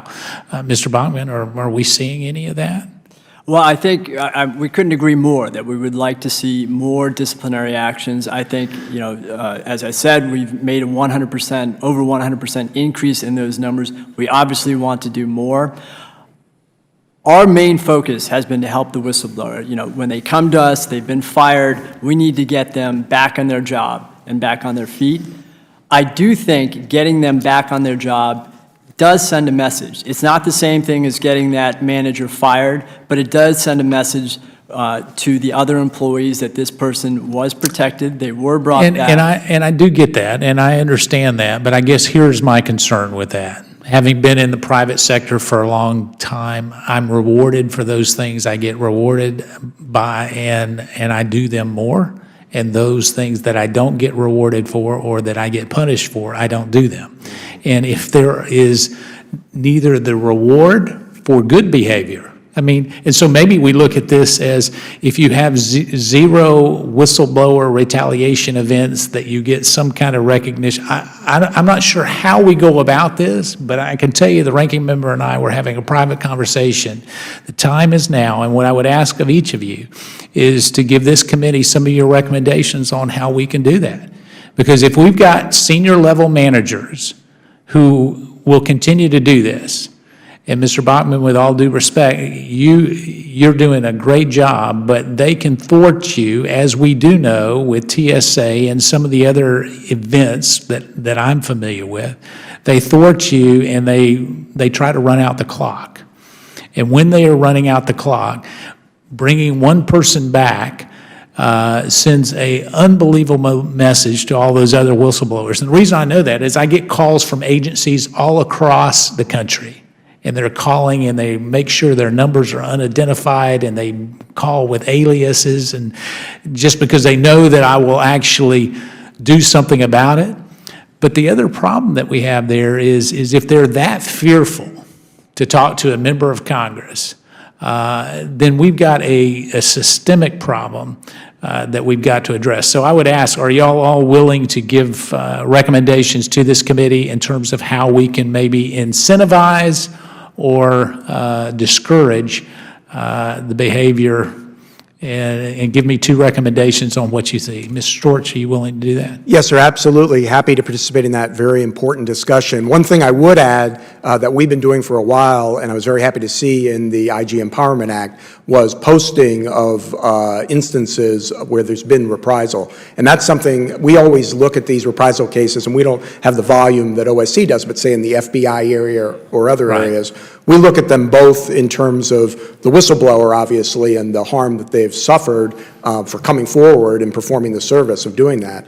But also we look at the person who engaged in the reprisal and whether or not that we can show that constitutes misconduct. And if so, then to our standard procedures, we would refer that. We had a posting not long ago where we posted a fairly high-level person within the FBI who we found, based on our investigation, had engaged in reprisal against someone who had blown the whistle, and we publicly reported on that. Now, we're not the adjudicative body, as you know. That goes to another part in the department, but still, hopefully there's a deterrent effect from that, right? And very happy to see that in the IG Empowerment Act, and I think others in the IG community do that, and as more of that happens, hopefully people will see that there are consequences for supervisors and managers who engage in that conduct. So since you do it there at DOJ, would you say that that's something that we need to implement through OPM or some directive from OPM? Well, my understanding of the IG Empowerment Act is that now all of the IGs will be reporting when they find instances of reprisal against. Yeah, but it kind of bypasses OSC when you've got, I mean, indeed, if it's an IG investigation, that applies, and I'm very familiar with that act, but at the same time, it's critical that we send a message. So if y'all would do that, Mr. Bachman, are you willing to do that? Yes, absolutely. And very quickly, I think one thing to point out that has had a concrete effect is including within performance evaluation. So every employee gets an annual performance appraisal. We at OSC have now made that part of our supervisors and managers' performance appraisals, that they will be judged upon having an open atmosphere that would encourage whistleblowing. That has also been made a part of the VA's performance appraisal. So we think that could have a big impact as well. The second part is tone at the top, as I mentioned previously, and just want to commend you, this committee, and Senator Grassley for walking the walk and planning to send this letter. I think sends exactly the right messages to whistleblowers across the. It either is gone or about to go out. So by the time we will gavel out, we'll be there. Mr. Devine. So I agree with Mr. Bachman's priorities that the OSC has to focus on saving the careers of people who are being purged as their top priority. And that's why I think that structural reform, enfranchising the ability to seek discipline as part of the due process dimension of the Whistleblower Protection Act is the most effective and direct solution, that a whistleblower should be able to seek discipline as part of the relief when a prohibited personnel practice is proven. The other alternative is to restore personal liability for constitutional violations, which historically existed, but the Supreme Court canceled in 1983 due to passage of the statutory provisions. And Congress could restore that liability, and that also would create deterrence. Well, those are good recommendations. The latter one will be much more difficult to have happen. So, Ms. Hipowitz. Yeah, I would be happy to give you some more recommendations after the hearing, but I will just repeat what I said in my testimony, that I think it's incredibly important that we make punishment for those found to have retaliated against whistleblowers mandatory. It was in the VA bill last year and went through, and when you have this mandatory punishment for somebody who retaliates, you've got to make sure that you have due process in place to make sure that you're not going to be punishing somebody who doesn't deserve it. But a mandatory suspension for the first offense sounds fair to me, and sends that picture that retaliation is not acceptable and won't be rewarded. Because like you said, a lot of the times these people who are retaliating against whistleblowers receive bonuses, are promoted, or are moved up and out of the agency. All right, so one final question, and then I'll recognize the ranking member.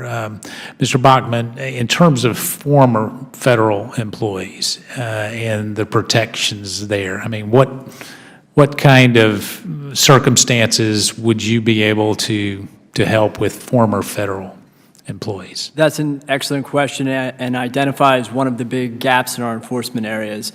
Right now, if you're an employee or an applicant for a federal position, you are protected from retaliation. However, if you've left the federal government and then somebody retaliates against you because of what you had disclosed while you were with the government, the WPEA does not cover that. So right now, we are not able to help. What about things they disclose after they've left? So they're a retiree. I've had some come to my office just afraid to share anything because they're afraid of potential retaliation with either clearances or retirements or anything else. And if that, for example, if they retired and then blew the whistle and then were considering being a, re-employed annuitant or something like that, yes, I think that should be covered. And OSC has actually taken that position recently in an amicus brief that any disclosure means any disclosure, regardless of whether you're an employee at the time. If you then seek employment with the federal government and they hold that against you, That's whistleblower retaliation. All right. Well, with that, I would look forward to maybe some clarifying language that we could work in a legislative manner, and I'll recognize the ranking member. Just underscoring your point, Mr. Meadows, I think we would be interested in trying to look at some kind of set of standards for disciplinary action when somebody is conclusively found to have retaliated against whistleblower. The adjudication is going to be important because I am aware of cases of the opposite, where somebody claimed to have been discriminated against, and when you look at the evidence, it's simply not true, and they either have it in their head or they have a grievance against somebody and want to tarnish their good name. And so we have to be careful about that, too, in protecting reputations. The interesting thing to get at, for me, what I hear the most about is retaliation is more subtle than that. Putting someone in a broom closet without a phone and without a window, everyone can kind of catch on to that. But it's the subtle performance erosion in the evaluation and the lack of promotion that follows from that because you've got a bad evaluation or suddenly issues are cropping up, and it's done cleverly and in an almost sinister way to damage your career and your good name over time. I think that is one that I worry a lot about because it's much harder to get at, it's harder to prove, but in some ways it's even more insidious. I don't know if anyone wants to comment on that before we close the hearing. I would agree entirely. You're absolutely right. And I would just say, based on our experience, where we've done these investigations in the FBI context with the contractors, subcontractors, grantees, and the like, the more subtle the discrimination or the action, the more difficult it is to ferret out. And that, not that this is a play for resources, but I will say that it feeds into that problem because they are very resource-intensive investigations. I know I don't have to tell OSC that, and I know from our working group, OIGs across the community, we believe in the importance of whistleblowers. They're really key partners in the work we do. And we don't want to see them suffer reprisals. So there's not a lack of commitment. There are issues with resources. Yeah, but don't get too carried away. I know of one example, at least in an OIG office. Yes, sir. Where this occurred.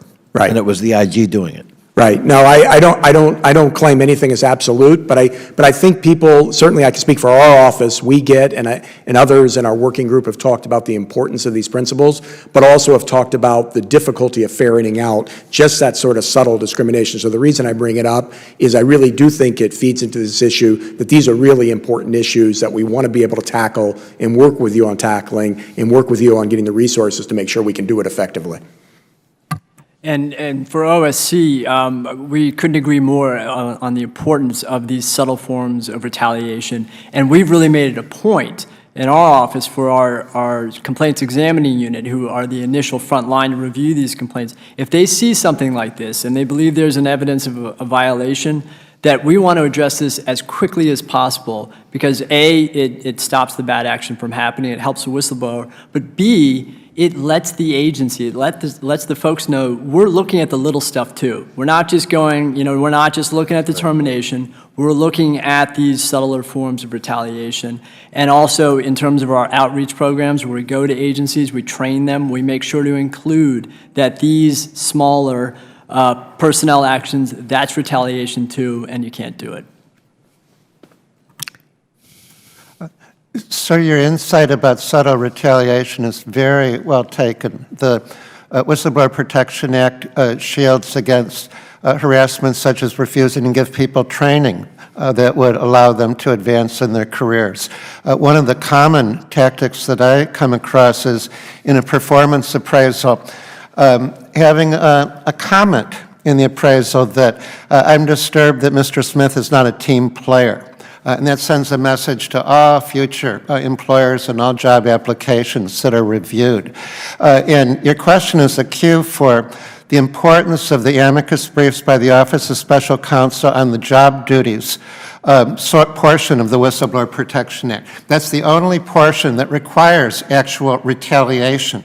And the board has been drifting into expanding the scope of the job duties loophole and having high burdens of proof for it.